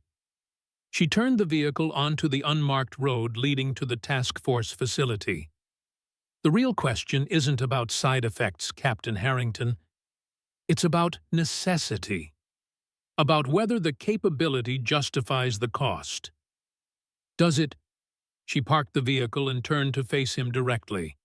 For the first time, Harrington saw beneath her composed exterior to something raw and human. 3 days from now, I'll attempt a shot at 300-400 meters to eliminate a terrorist leader who has orchestrated attacks killing hundreds of civilians. If I succeed, future attacks will be prevented. If the price for that success includes personal risk to my long-term neurological health, she shrugged slightly. We accept similar risks every time we enter combat.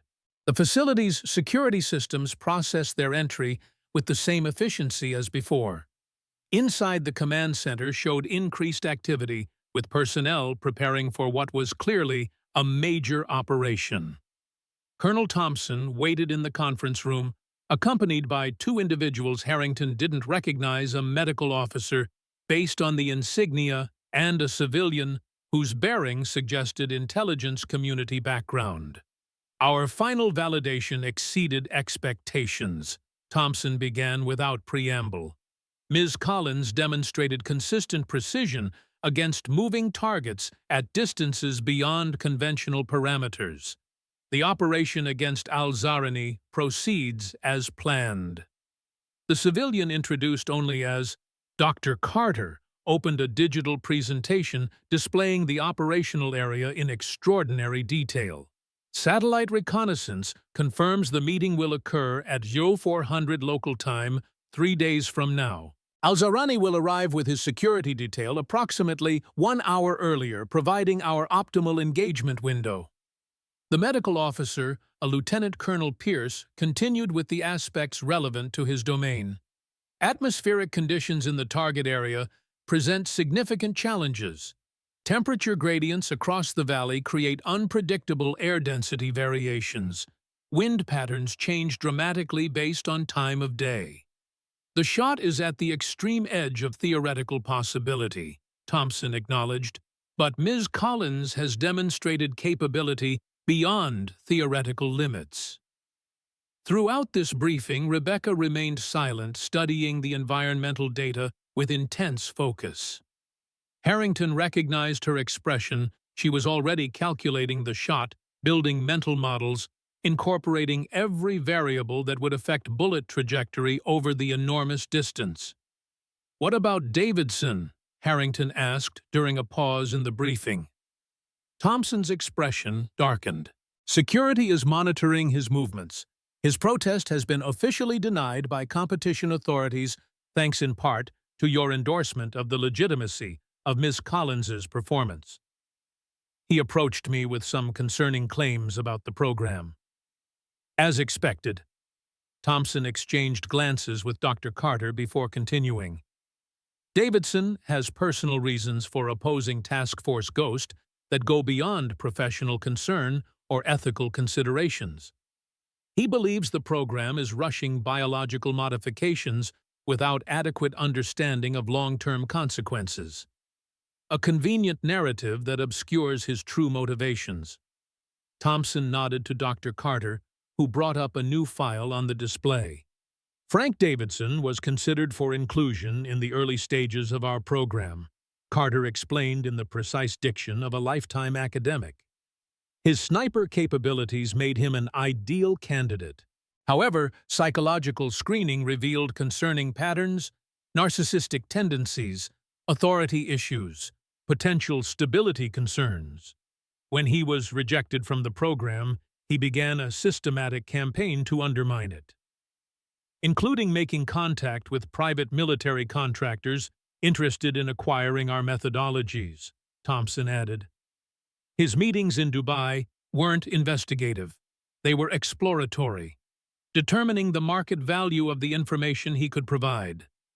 Harrington processed this information.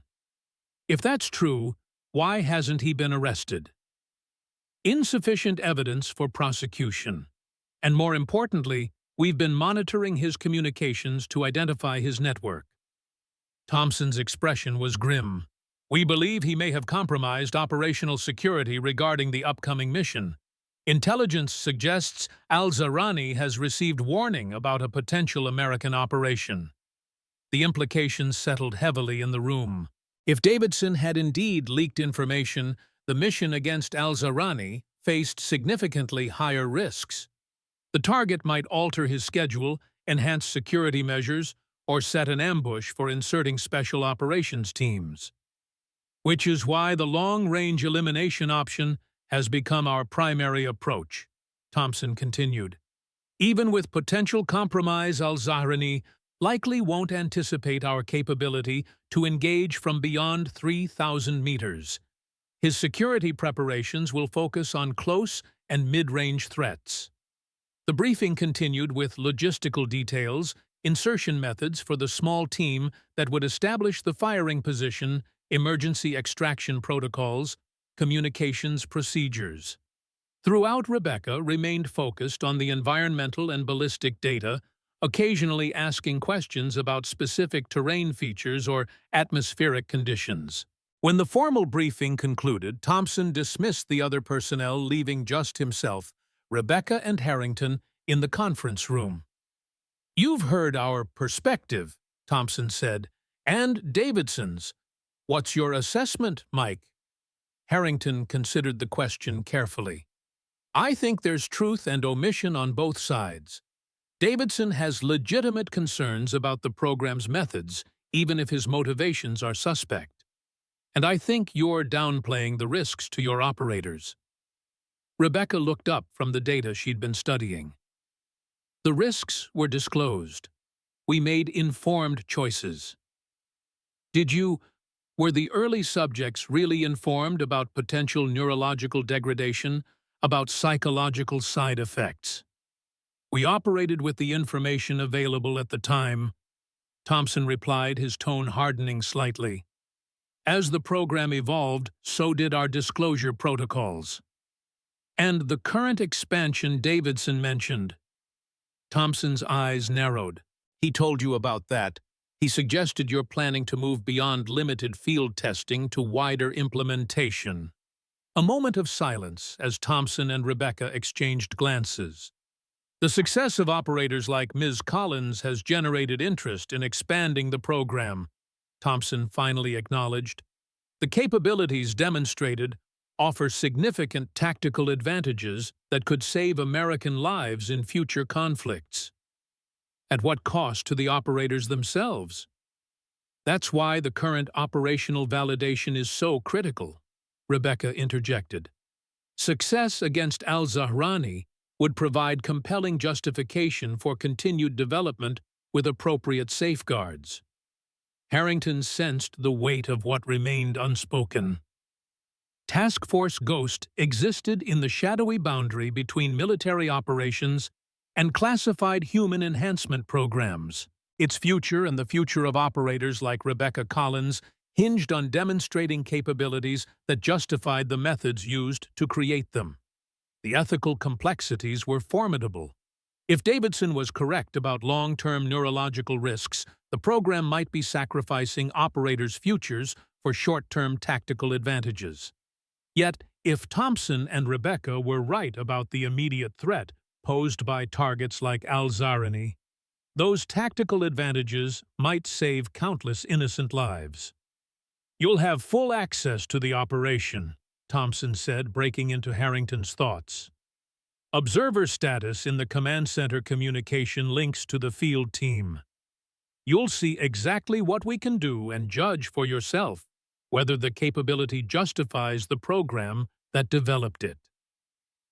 As the meeting concluded, Rebecca remained behind, still studying the operational data with singular focus. Harrington paused at the door, watching her work with the dedicated intensity that had first caught his attention on the firing range. "You knew Davidson would approach me," he said. "You anticipated his arguments and prepared counters in advance." She looked up, her expression revealing nothing. "We understand our opposition, just as we understand our targets. And which am I, opposition or target?" For the briefest moment, something like genuine emotion flickered across her face. Uncertainty, perhaps, or regret. "Neither. You're an experienced operator whose judgment matters. Someone who understands that in our world perfect choices rarely exist. Only necessary ones." Harrington left her to her preparations, walking through the command center where technicians continued assembling the infrastructure that would support an operation at the very edge of human capability. An operation targeting a legitimate threat, but also serving as validation for a program whose ethical boundaries remained disturbingly unclear. 3 days from now, Rebecca Collins would attempt a shot that most considered impossible. The outcome would determine not just al-Zahrani's fate, but potentially the future of American special operations capabilities and the lives of operators subjected to enhancements whose long-term effects remained unknown. Davidson's warnings echoed in Harrington's mind as he exited the facility, returning to the autumn sunshine that suddenly seemed too bright, too normal for the shadow world he had glimpsed inside.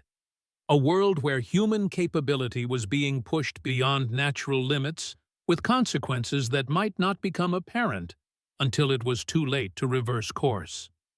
The question that haunted him wasn't whether Rebecca could make the shot.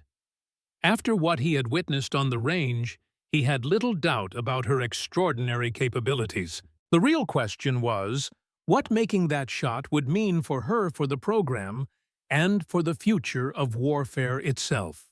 The mountains of Afghanistan had claimed more lives throughout history than any human conflict fought across their unforgiving terrain. Empires had broken against them like waves against stone: Alexander's Macedonians, British colonial forces, Soviet mechanized divisions, and most recently, the most technologically advanced military in human history. The mountains remained indifferent to the ambitions of those who sought to conquer them. Bagram Air Base hummed with the controlled chaos of America's longest war. Despite the official drawdown, classified operations continued unabated, the tempo of special missions perhaps even accelerating as conventional forces withdrew. The mountains would not be abandoned until their secrets and those who hid among them were extracted. The C-17 Globemaster touched down at 0200 hours, its engines throttling back with the distinctive whine familiar to anyone who had deployed to this theater. The aircraft had departed from an undisclosed location 6 hours earlier, flying a circuitous route to avoid tracking by hostile intelligence assets. Its cargo manifest listed routine resupply materials. The 5 passengers it carried appeared on no official documentation. In the base's secure operations center, Harrington watched through live feed as Rebecca Collins stepped onto Afghan soil. She wore no uniform or insignia, just the practical clothing of an independent contractor. The shadowy actors who moved through war zones with ambiguous legal status and minimal accountability. The perfect cover for an operation that officially didn't exist. "Target location confirmed," announced the intelligence officer monitoring satellite feeds. Khalid al-Zahrani arrived at the compound approximately 40 minutes ago, accompanied by 6 security personnel. Current assessment places total hostile force at 23 individuals. Colonel Thompson, who had accompanied Harrington from Quantico, nodded without visible emotion. "Team Ghost, confirm reception." The communications specialist relayed the acknowledgement from Rebecca's small team, 4 operators, providing security and assistance while she established the shooting position. Their identities remained classified even from Harrington, their faces deliberately obscured in all visual feeds. "Weather conditions," Thompson asked.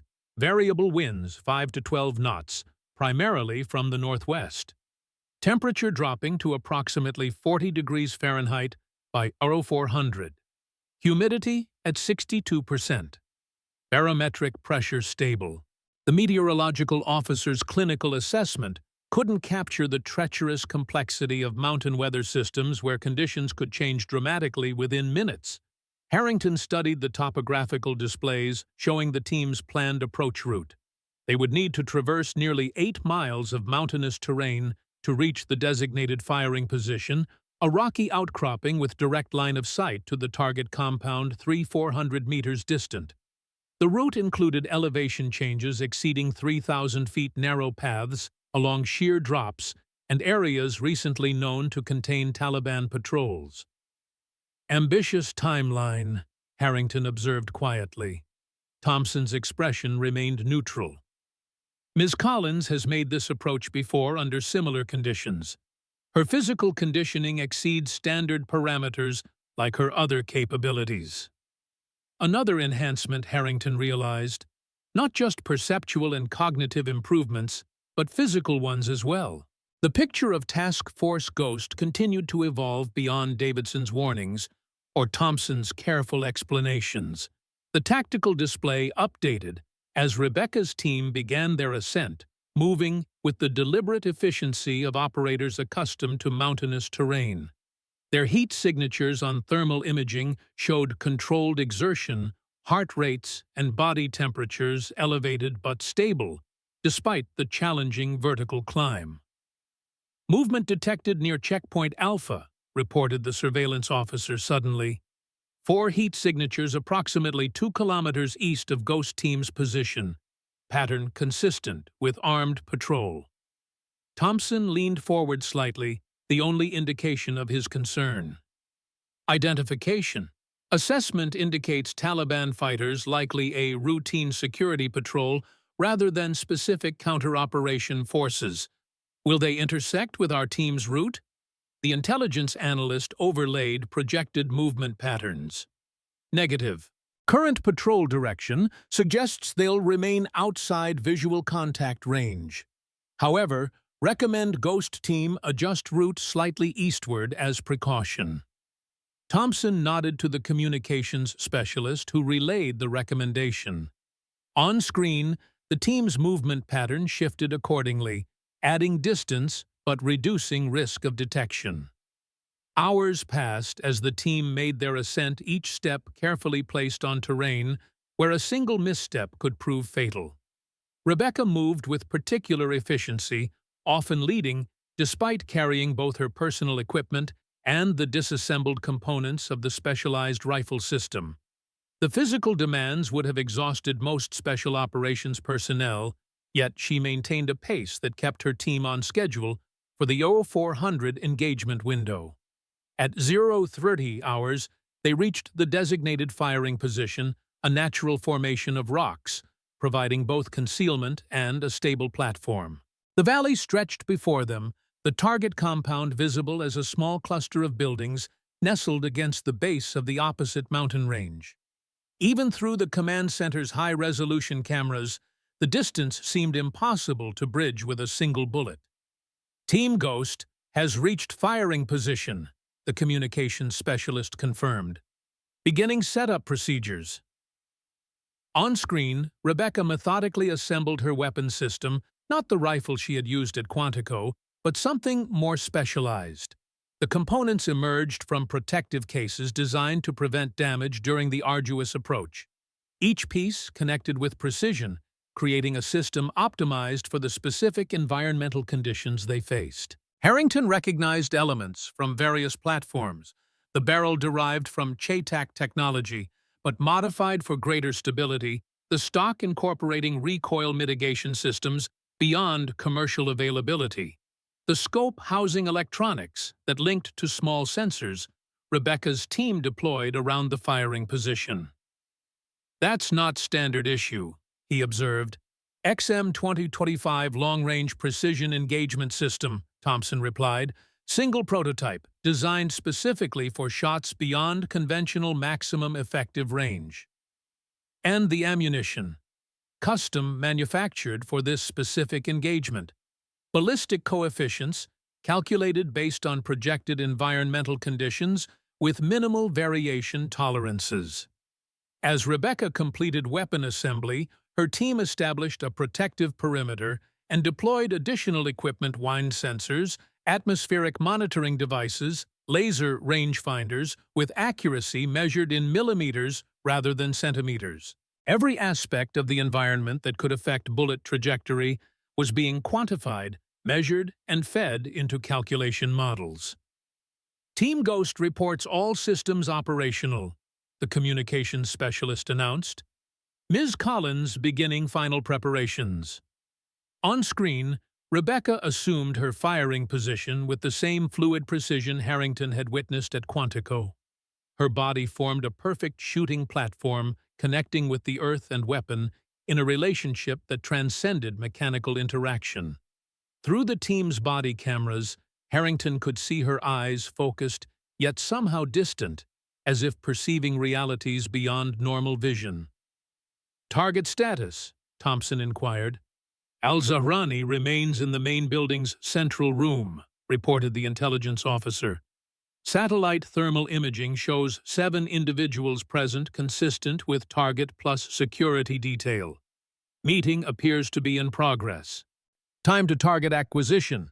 Approximately 15 minutes remaining before optimal firing window." Thompson turned to Harrington, his voice lowered. "This is what Task Force Ghost was created for, Mike. Targets beyond reach of conventional special operations approaches. High-value individuals who believe themselves safe due to geography security or political protection." "At what cost to your operators?" Harrington countered quietly. Thompson's expression hardened slightly. "Every operator accepts risk. Rebecca, more than most." Before Harrington could respond, the intelligence officer straightened suddenly. "New development. Perimeter security at the target compound has increased. Additional guards deploying to defensive positions." Thompson's attention snapped back to the displays. "Assessment. Pattern suggests reaction to potential threat awareness, not consistent with standard protocol for this time of day." "They know we're coming," Harrington said. Thompson's jaw tightened imperceptibly. "Possible compromise. Switching to contingency plan Delta." He nodded to the communications specialist. "Advise Team Ghost of elevated security posture at target location. Proceed with operation, but prepare for potential compromised status." On screen, Rebecca received the information without visible reaction. Her focus remained absolute. Her breathing controlled her position unchanged. Only a slight adjustment to her scope settings indicated she had processed the new tactical reality. "Sir," the surveillance officer interrupted. "Additional heat signatures detected approaching from the northwest. 8 individuals moving with tactical formation consistent with trained personnel." Thompson's expression darkened further. "Distance from Ghost Team position. Approximately 3 kilometers and closing. Current movement pattern suggests direct approach to Team Ghost location."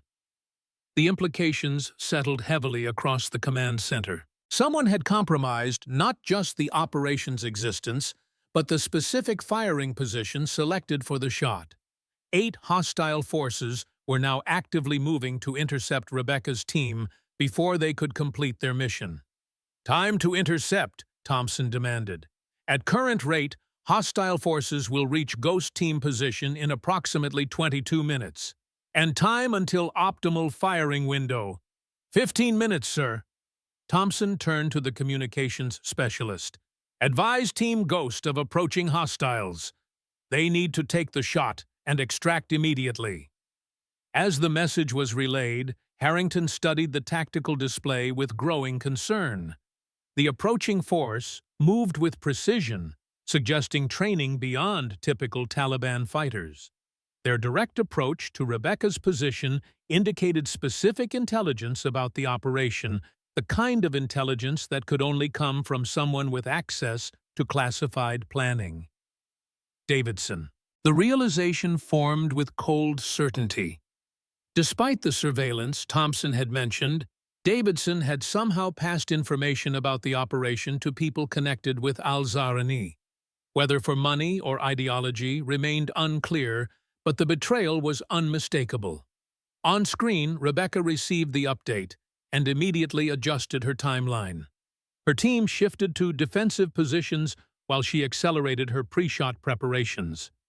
The methodical approach that had characterized her shooting at Quantico compressed into urgent efficiency, sacrificing perfection for the necessity of speed. "Sir," the intelligence officer called, "thermal imaging detects movement at the target compound. Al-Zahrani appears to be preparing to depart." Thompson's expression remained controlled, but Harrington could sense his tension. Time estimate. Vehicle being prepared now. Assessment indicates target departure within 7 minutes. Before our firing window, Harrington observed. Thompson didn't respond, his attention fixed on the monitors showing Rebecca's position. She had completed her preparations and now lay perfectly still, behind her rifle eye pressed to the scope, breathing regulated to the familiar shooter's rhythm.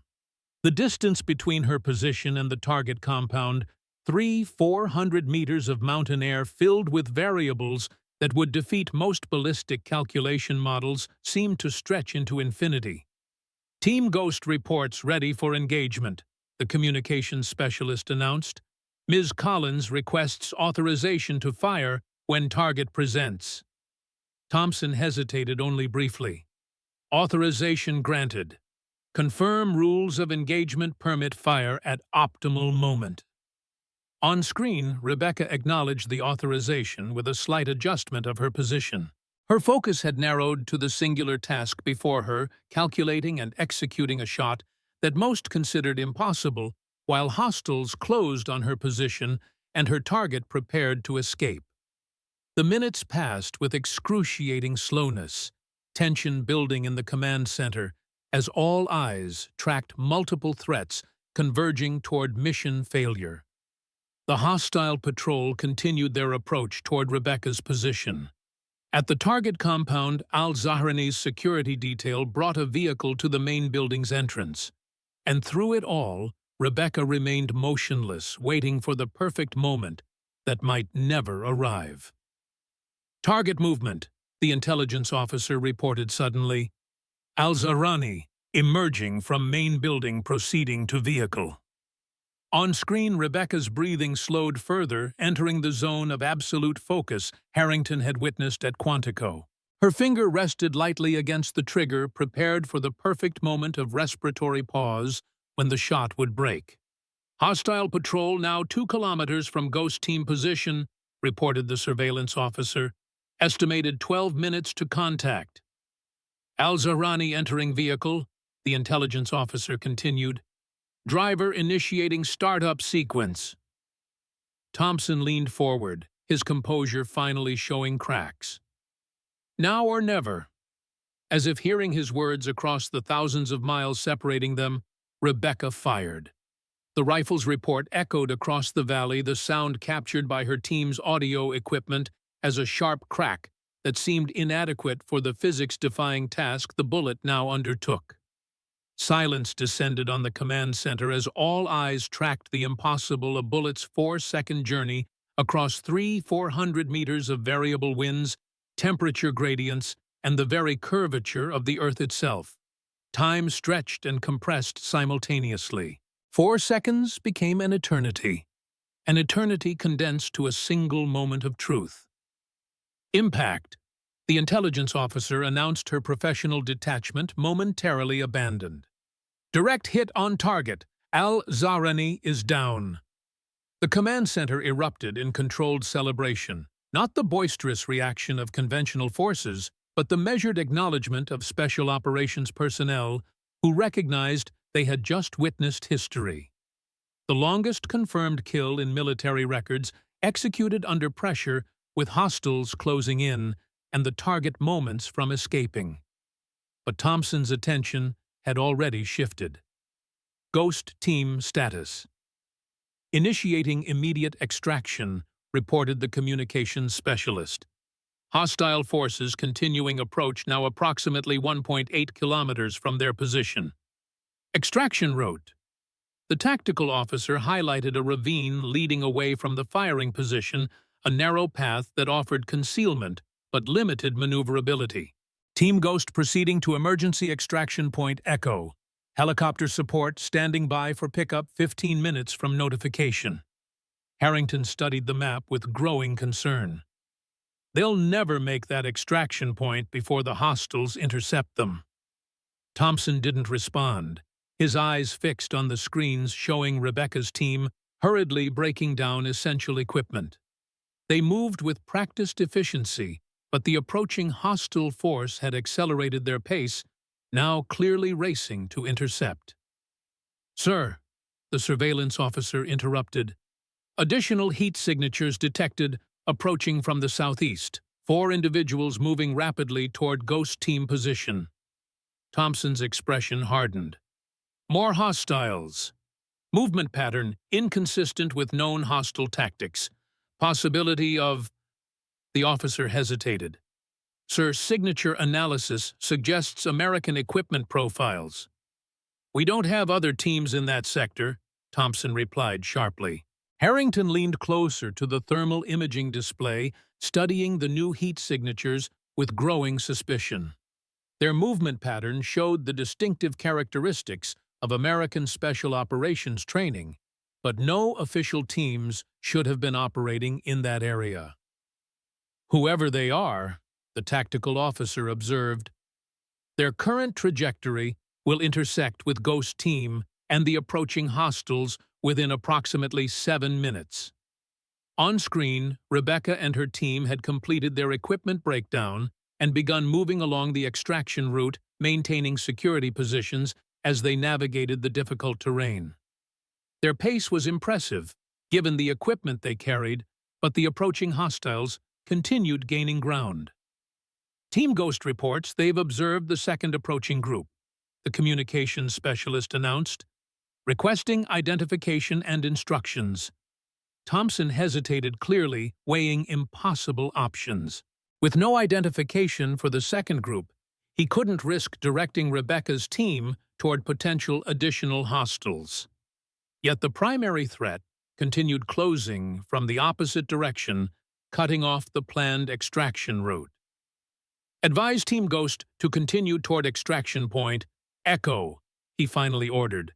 "Maintain surveillance on both approaching groups." The minutes that followed unfolded with the slow-motion clarity of combat operations approaching crisis. Rebecca's team moved with tactical precision through the rocky terrain, but the geography worked against them, limited cover, restrictive movement channels, inevitable choke points where they would be vulnerable. "Sir," the surveillance officer reported urgently, "the southeast group has accelerated. They'll reach Team Ghost position within 2 minutes. And the hostiles from the northwest. 4 minutes to intercept approximately." Thompson's jaw tightened. "Identify that southeast group. Now." "All working, sir, but—" The officer stopped abruptly, staring at his display. "Sir, they're broadcasting an IFF signal. American Special Operations, but no designated unit code." Harrington leaned forward. "Rogue operators." Before Thompson could respond, the communications specialist straightened. "Sir, Southeast Group has established radio contact with Team Ghost. They're identifying as Sentinel Team, authentication codes validating as legitimate Special Access Program protocols." Thompson's expression shifted to something Harrington couldn't immediately interpret, not surprise exactly, but recognition of unexpected complexity. "Sentinel," Thompson repeated quietly. "Davidson." The name hung in the air as understanding crystallized. Frank Davidson hadn't merely leaked information about the operation, he had activated his own team, likely former operators now working in the private sector, and deployed them to intercept Rebecca's team. "Hostile force continuing approach from northwest." The surveillance officer updated. 3 minutes to Team Ghost position. On screen, thermal imaging showed Rebecca's team making contact with the newly identified Sentinel operators. Rather than conflict, the two groups appeared to be integrating their movements, establishing a defensive perimeter against the approaching hostiles. "Sir," the communications specialist reported with evident confusion, "Sentinel team leader requests direct communication with command. Authentication protocols. Sir, they're valid task force codes." Thompson stared at the screen for a long moment before nodding. "Put them through." The command center's speakers crackled briefly before a familiar voice emerged. Frank Davidson, his tone tense but controlled. "Thompson, This is Sentinel Actual. We have linked with Ghost Team and are preparing to engage hostile force approaching from northwest. Request immediate extraction support. Thompson's response came after a measured pause. Sentinel Actual, this is Ghost Command. Your presence in operational area is unauthorized. Explain. Save it for the debriefing, Davidson replied sharply. We intercepted chatter about Al-Zahrani being tipped off. My team was positioned as contingency when I couldn't get through official channels. The leak came from you, Davidson. The leak came from within Ghost Command, and you know it. I've been tracking it for months. A burst of gunfire interrupted Davidson's transmission briefly. Hostiles have visual contact. We're engaging. Get your extraction assets moving or you're going to lose both teams. Thompson signaled to the tactical officer, who immediately began coordinating with available air support. Extraction helicopter diverting now. ETA 12 minutes to position Echo. On the thermal displays, the approaching hostile force had made contact with the combined Ghost and Sentinel teams. The firefight unfolded as bright flashes against the mountainside. The disciplined response of American special operators evident in their controlled fire and tactical movements. They're outnumbered nearly 2-1, Harrington observed. Thompson didn't respond, his attention fixed on the unfolding battle. Rebecca and her team had taken defensive positions behind rocky outcroppings, their fire patterns showing the precise shot placement characteristic of elite operators. Davidson's Sentinel team demonstrated similar proficiency, suggesting his personnel selections had prioritized combat experience. Sir, the communications specialist interrupted, Ghost Team reports hostile force larger than initially assessed. Estimate 12 to 15 combatants with crew-served weapons. Extraction ETA. Helicopter reports 10 minutes out. Weather conditions deteriorating in the valley. And the tactical situation continued degrading as the combined American teams found themselves under increasingly heavy fire. Their superior training and positioning provided temporary advantage, but the numerical disparity would eventually tell. Team Ghost reports ammunition constraints, the communications specialist updated. Sentinel team sharing reserves but combined supply insufficient for extended engagement. Thompson's composure finally cracked slightly. Can we get close air support? Negative, sir. Nearest assets are 20+ minutes out. Authorization for cross-border strike would require additional clearance. On screen, the firefight intensified as the hostile force maneuvered to flank the American position. Rebecca and one of Davidson's operators shifted to counter their coordinated movement, suggesting the instantaneous teamwork of professionals who recognized competence regardless of formal affiliation. Sir! The surveillance officer called urgently, thermal imaging shows 3 hostiles attempting to circle behind the American position. They'll reach elevated firing position within 60 seconds. The command center fell silent as the impossible situation unfolded. With extraction still minutes away and the hostile force gaining tactical advantage, both Ghost and Sentinel teams faced potential annihilation. The operation had transformed from a precision strike to a desperate fight for survival. Then, something unexpected happened. On screen, Rebecca separated from the main defensive position, moving with startling speed across exposed terrain toward a cluster of boulders offering elevated position. Her movement drew fire, but she continued undeterred, reaching the position seconds before the flanking hostiles would have secured it. What followed demonstrated why Task Force Ghost had invested so heavily in her capabilities. Using her sidearm rather than a rifle, Rebecca engaged the 3 flanking hostiles with precision that defied conventional human limitations. 3 shots, 3 neutralized threats, executed with the same mechanical perfection she had displayed on Quantico's firing range. Extraction helicopter 5 minutes out. reported the tactical officer. Team Ghost and Sentinel repositioning for pickup. The combined teams began a coordinated withdrawal toward the extraction point, maintaining disciplined covering fire as they leapfrogged through defensive positions. Rebecca and Davidson appeared to be coordinating directly their movements, suggesting a tactical understanding that transcended their apparent organizational conflict.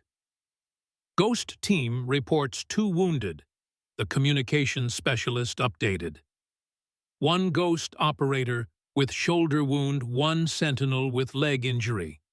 Both ambulatory. The minutes passed with agonizing slowness as the teams continued their fighting withdrawal. The hostile force pressed their numerical advantage, but seemed increasingly hesitant in the face of the Americans' lethal efficiency. The disciplined resistance had clearly exceeded whatever tactical briefing they had received. "Extraction helicopter visual on target area," announced the tactical officer finally. "Beginning approach." On screen, the thermal signature of the helicopter appeared at the edge of the surveillance coverage, moving rapidly toward the extraction point where the combined Ghost and Sentinel teams had established a defensive perimeter. The distinctive sound of the rotors carried through the team's communications equipment, salvation approaching at 150 knots. 60 seconds to touchdown, the tactical officer reported. The hostile force, recognizing the imminent extraction, launched a final desperate assault. Concentrated fire poured toward the American position from multiple directions, the muzzle flashes creating a strobing effect on the thermal imaging displays. Team Ghost reports Sentinel operator down.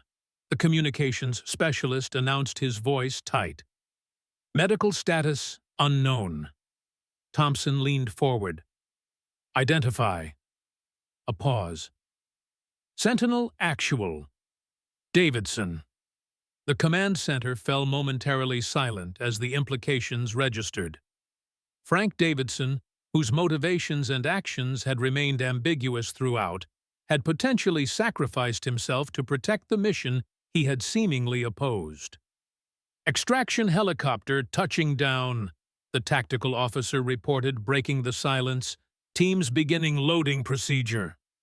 On screen, the combined Ghost and Sentinel personnel moved toward the helicopter with disciplined urgency, maintaining covering fire while assisting their wounded. Rebecca personally helped transport Davidson, supporting his weight as they crossed the exposed terrain to the waiting aircraft. All personnel aboard, reported the communications specialist finally. Extraction helicopter departing target area. The collective tension in the command center released slightly as the helicopter lifted away from the mountainside, climbing rapidly to safety. The mission had been completed against impossible odds, Al-Zahrani eliminated, and the American teams extracted despite overwhelming opposition. Thompson turned to Harrington, his expression complex. Not exactly the clean demonstration we planned. Harrington studied the screens showing the helicopter's retreat. Sometimes the most important demonstrations aren't the ones you plan. As the operational urgency subsided, questions began forming in Harrington's mind. Davidson's presence suggested forethought and preparation, beyond what a simple traitor would display. His actions during the extraction spoke of someone protecting American operators rather than endangering them. The official narrative that Davidson had compromised the operation for personal gain suddenly seemed incomplete at best, deliberately misleading at worst. Thompson must have read his thoughts. "It's complicated, Mike, more than you know." "Then uncomplicate it for me," Harrington replied, "because what I just witnessed doesn't match what you've been telling me about Davidson." Thompson sighed, the weight of command momentarily visible on his features. "That will have to wait for the debriefing. Wheels down at Bagram in 20 minutes. We'll get answers then." As the command center transitioned to recovery operations, Harrington watched the helicopter's progress on the tactical displays. Inside that aircraft, Rebecca Collins and Frank Davidson, apparent adversaries now linked by combat, were returning from an operation that had demonstrated both the extraordinary capabilities of Task Force Ghost and the murky ethical complexities surrounding its existence. The shot at 300-400 meters had been made successfully, confirming Rebecca's unprecedented capabilities. But the aftermath had raised more questions than it answered about the program, about Davidson's true role, and about the shadowy world of American Special Operations, where the lines between official and unofficial action blurred beyond recognition. Bagram's medical facility operated with the grim efficiency born from years processing the human cost of America's longest war. The medical staff, veterans of countless trauma cases, moved with practiced precision, triaging the wounded from the returning helicopter with professional detachment. Frank Davidson had been transferred immediately to surgery, his condition listed as critical but stable. The bullet had entered his upper chest, narrowly missing his heart, but causing significant bleeding. The prognosis remained guarded, survival likely, but recovery uncertain. Rebecca Collins had suffered minor injuries during the extraction, a bullet graze across her left arm, and various contusions from the difficult movement across rocky terrain. She sat now on the edge of a treatment bed, allowing a medic to clean and bandage her wounds, with the stoic acceptance characteristic of special operators. Harrington watched from the doorway, noting how different she appeared in this environment, the superhuman precision demonstrated on the firing range replaced by the vulnerability of flesh and blood. Despite the biological enhancements Thompson had obliquely referenced, she remained human, subject to the same physical limitations as any operator. When the medic finished and departed, Harrington approached. "Quite a shot." Rebecca looked up, her eyes reflecting fatigue but remaining alert. "Mission accomplished." "And then some." Harrington took a seat on the adjacent bed. "Davidson?" "Still in surgery. They're optimistic." A moment of silence stretched between them, filled with the ambient sounds of the medical facility monitors, beeping medical staff conferring in hushed tones, the distant thump of helicopters continuing their endless rotation into and out of the sprawling base. "He saved your team," Harrington finally said. "Doesn't align with Thompson's portrayal of him as a traitor." Rebecca's expression revealed nothing. Operations rarely unfold according to briefed parameters. "That's not an answer." She studied him for a long moment, seemingly weighing competing imperatives. "What do you want me to say?" "Captain Harrington, that the situation is more complex than either Thompson or Davidson has admitted, that elements within our own organization may have been compromised, that competing agendas exist even within classified programs." "I want the truth." A ghost of a smile touched her lips. "Are you sure? The truth rarely provides the clarity people seek." Before Harrington could respond, Colonel Thompson entered the treatment area, his expression tightly controlled. "Debriefing in 10 minutes. Conference Room Alpha." His gaze shifted to Rebecca. "Medical clearance." "Granted for limited duty," she replied. "Nothing that will interfere with debriefing." Thompson nodded and departed without further comment, his rigid posture suggesting the strain of command decisions that had nearly resulted in casualties under his authority. Rebecca stood carefully testing her injured arm's mobility. "You'll get some answers in the debriefing. Not all of them, but enough to understand why today unfolded as it did."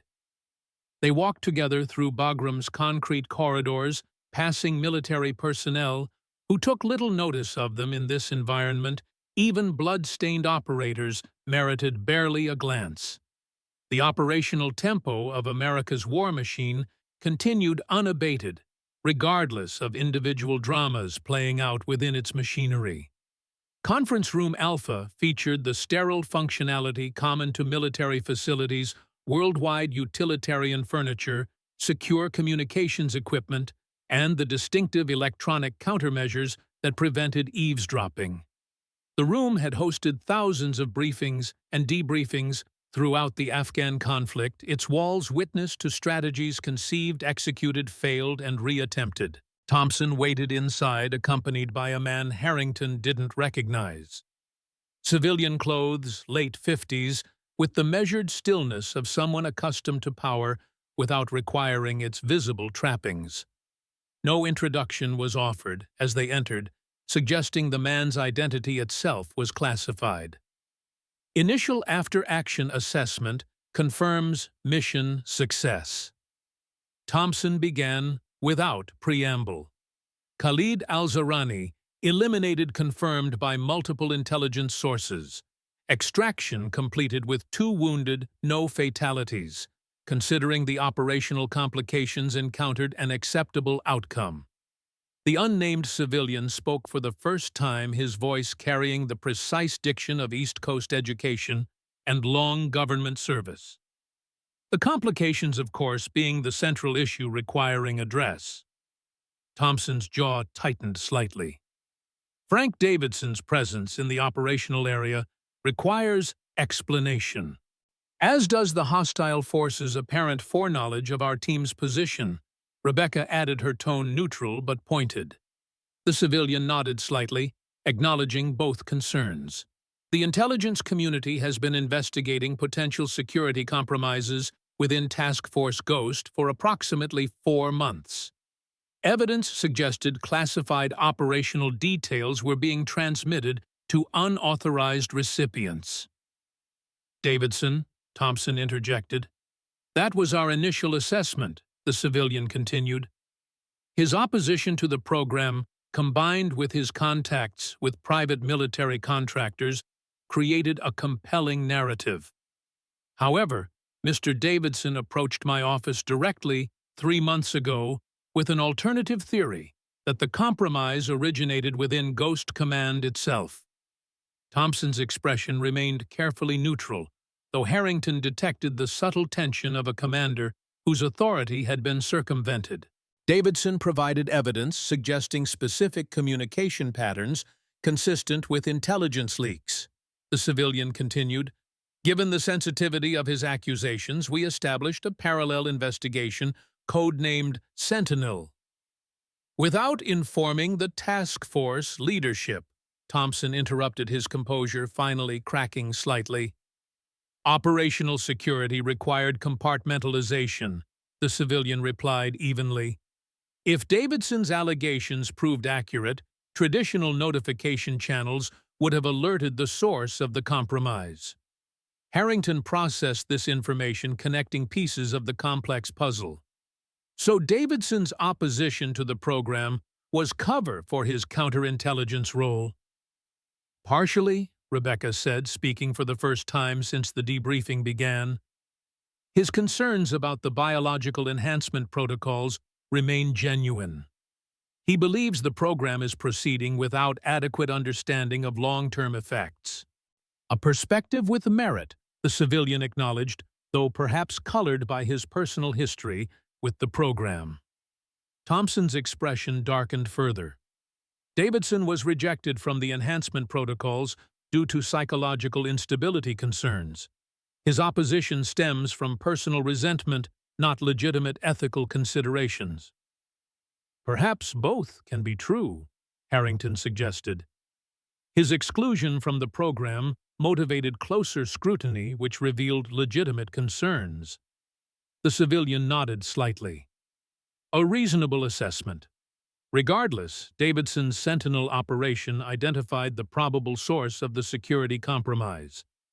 A senior analyst within Ghost Command, with financial connections to entities associated with al-Zahrani's network. Who? Thompson demanded. That remains classified pending formal charges, the civilian replied.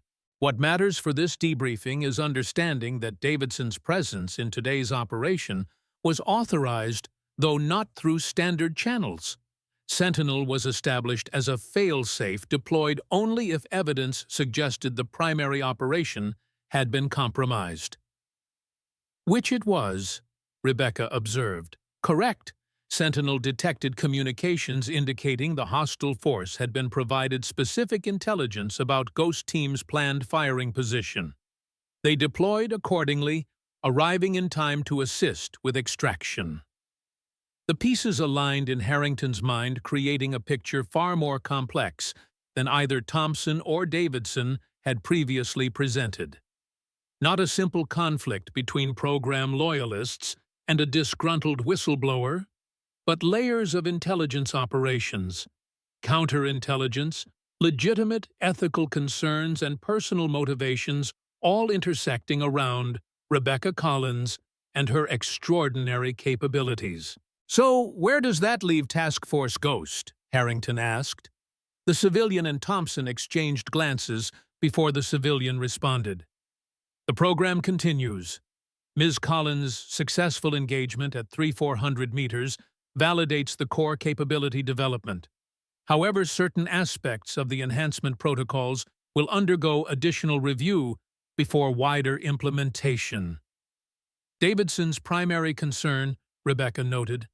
Indeed, his methods were unorthodox, but his fundamental position that biological enhancements require more rigorous long-term assessment aligns with emerging scientific consensus. Thompson's expression suggested reluctant acceptance of this adjusted reality. His program would continue, but with additional oversight and restraint, particularly regarding the expansion Davidson had specifically opposed. The debriefing continued with operational details, timing of extraction back to the United States classification protocols for mission documentation, medical follow-up requirements for the injured personnel. Throughout, Harrington noted the subtle power dynamic between Thompson and the unnamed civilian, whose authority clearly transcended conventional military chains of command. As the session concluded, the civilian departed without formal farewell, his presence in the operational record likely to remain unacknowledged. Thompson followed shortly after his brief nod to Harrington, carrying the complex message of a career special operator who recognized that sometimes victory came wrapped in professional compromise. Left alone with Rebecca, Harrington finally asked the question that had formed during the debriefing. "You knew about Sentinel all along, didn't you?" Her expression revealed nothing. "I was aware of certain contingency measures, and you played both sides, appearing loyal to Thompson while facilitating Davidson's operation." "I'm loyal to the mission, Captain Harrington. Sometimes that requires navigating competing interpretations of what the mission entails." Harrington studied her face, searching for signs of the emotional complexity such dual loyalties would create in most operators. He found only the focused clarity he had observed since their first meeting at Quantico. "The enhancements," he said finally. "Davidson is right to be concerned, isn't he? There are side effects." Something flickered briefly in her eyes, perhaps vulnerability, perhaps simply fatigue. "Every capability comes with cost. I volunteered with full understanding of potential consequences." "Did you? Or were you, like most operators, focused on the mission accepting risk without truly comprehending its nature?" Rebecca stood, signaling her desire to end the conversation. "I made a shot at 3,400 meters that eliminated a terrorist leader responsible for hundreds of civilian deaths. Whatever price I personally pay, that mathematical equation balances in my assessment." As she walked toward the door, Harrington called after her. "And when the symptoms progress, when the neurological effects Davidson warned about begin manifesting, will the equation still balance then?" She paused without turning. "Ask me in 10 years, Captain. If I'm still capable of answering, you'll have your resolution." The door closed behind her, leaving Harrington alone with the weight of what he had witnessed, not just the extraordinary capabilities Task Force Ghost had developed, but the human cost hidden beneath the classified designations and operational successes. The shot at 3,400 meters represented the pinnacle of American Special Operations capability, but also raised profound questions about the boundaries being crossed to achieve such results. 10 years passed with the relentless momentum that characterized the post-9/11 era of American military operations.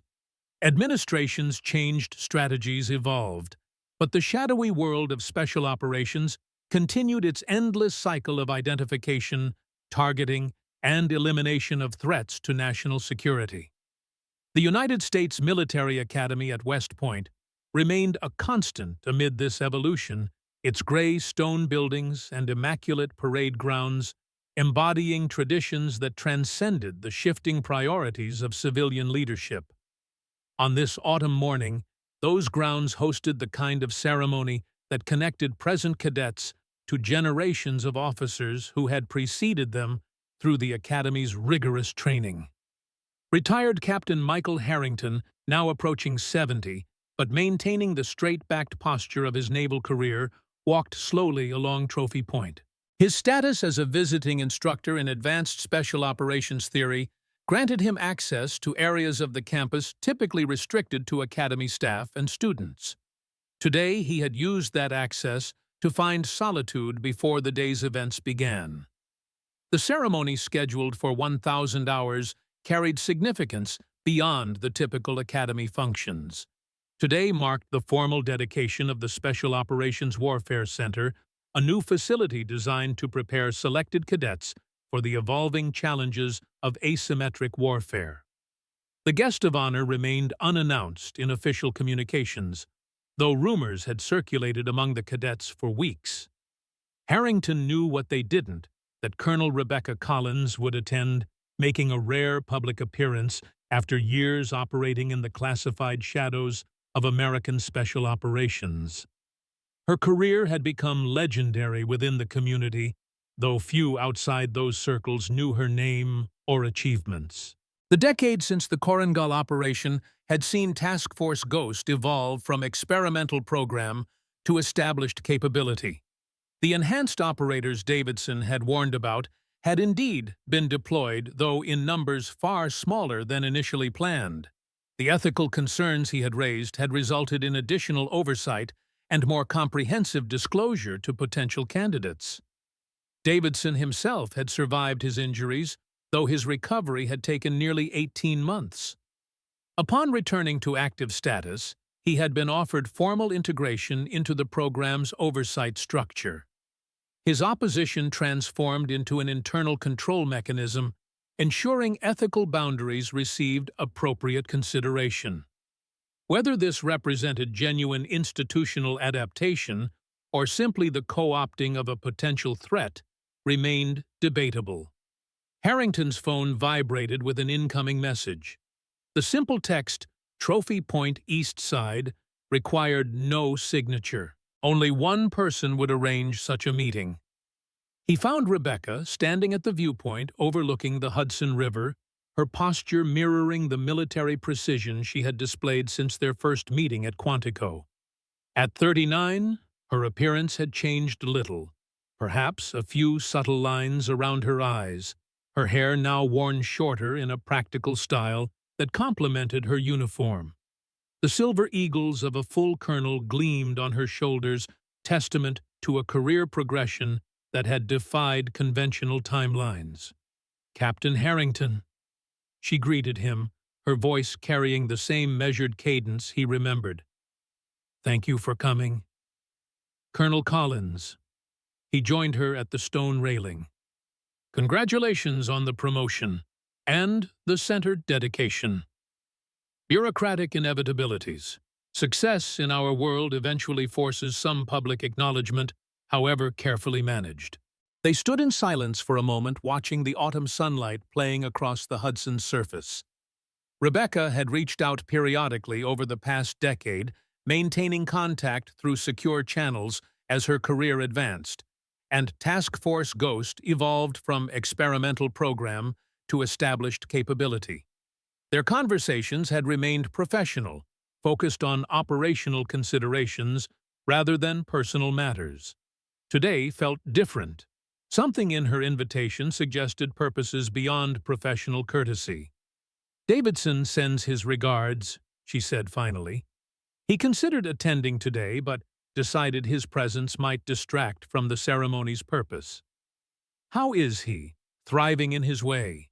His oversight role with the program suits him, gives purpose to his opposition, channels it constructively. A faint smile touched her lips. He still tells the story of the Korengal extraction to new candidates. His version casts himself as the heroic savior of an operation gone wrong. Is that inaccurate?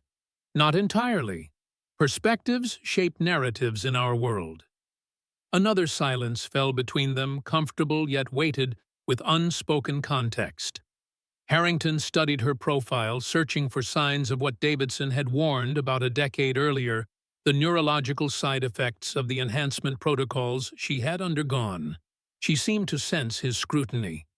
"You're looking for symptoms." Professional curiosity. "They exist," she acknowledged with clinical detachment. "Tremors in my left hand, occasional memory lapses, sleep disturbances. The program's medical team monitors progression monthly. Manageable, currently. The long-term prognosis remains uncertain." Her expression didn't change as she delivered this assessment of her own deteriorating condition. "The protocols have been refined for subsequent candidates. Their enhancement profiles show significantly reduced side effect manifestation, at the cost of your generation of operators. Every advancement requires pioneers, Captain Harrington. Someone must go first into unknown territory." The philosophical acceptance in her voice carried neither self-pity nor resentment, just the pragmatic assessment of an operator who had always understood that mission success sometimes required personal sacrifice. "Is that why you invited me today?" Harrington asked. "To show me the program continues despite the costs?" Rebecca turned to face him directly. "I invited you because you're one of the few people alive who witnessed both the beginning and the evolution. You observed my capabilities at Quantico, saw the mission in Korengal, and maintained sufficient clearance to track our progress since. Your perspective spans the program's entire history. And I value that perspective as we enter a new phase." She gestured toward the academy buildings visible through the autumn foliage. "The center being dedicated today represents formal institutionalization of what began as an experimental program. The capabilities Task Force Ghost developed will be systematically integrated into conventional special operations training. Minus the biological enhancements," Harrington noted, "those remain classified and limited to specific operational requirements. But the techniques, the approaches, the fundamental expansion of what's considered possible, those aspects are being incorporated into standard doctrine." Harrington considered this evolution. What had begun as an experimental program operating in the shadows had gradually migrated toward the mainstream of American special operations capability, the pattern followed by countless innovations throughout military history. "The shot at 300-400 meters changed parameters," Rebecca continued. "It demonstrated possibilities beyond conventional limitations. Today's cadets will graduate into a world where such operations are considered achievable rather than impossible." "At what cost?" Harrington asked quietly. "Not just to the operators, but to our understanding of warfare itself. When distance no longer provides safety, when traditional calculations of risk and security no longer apply, what then?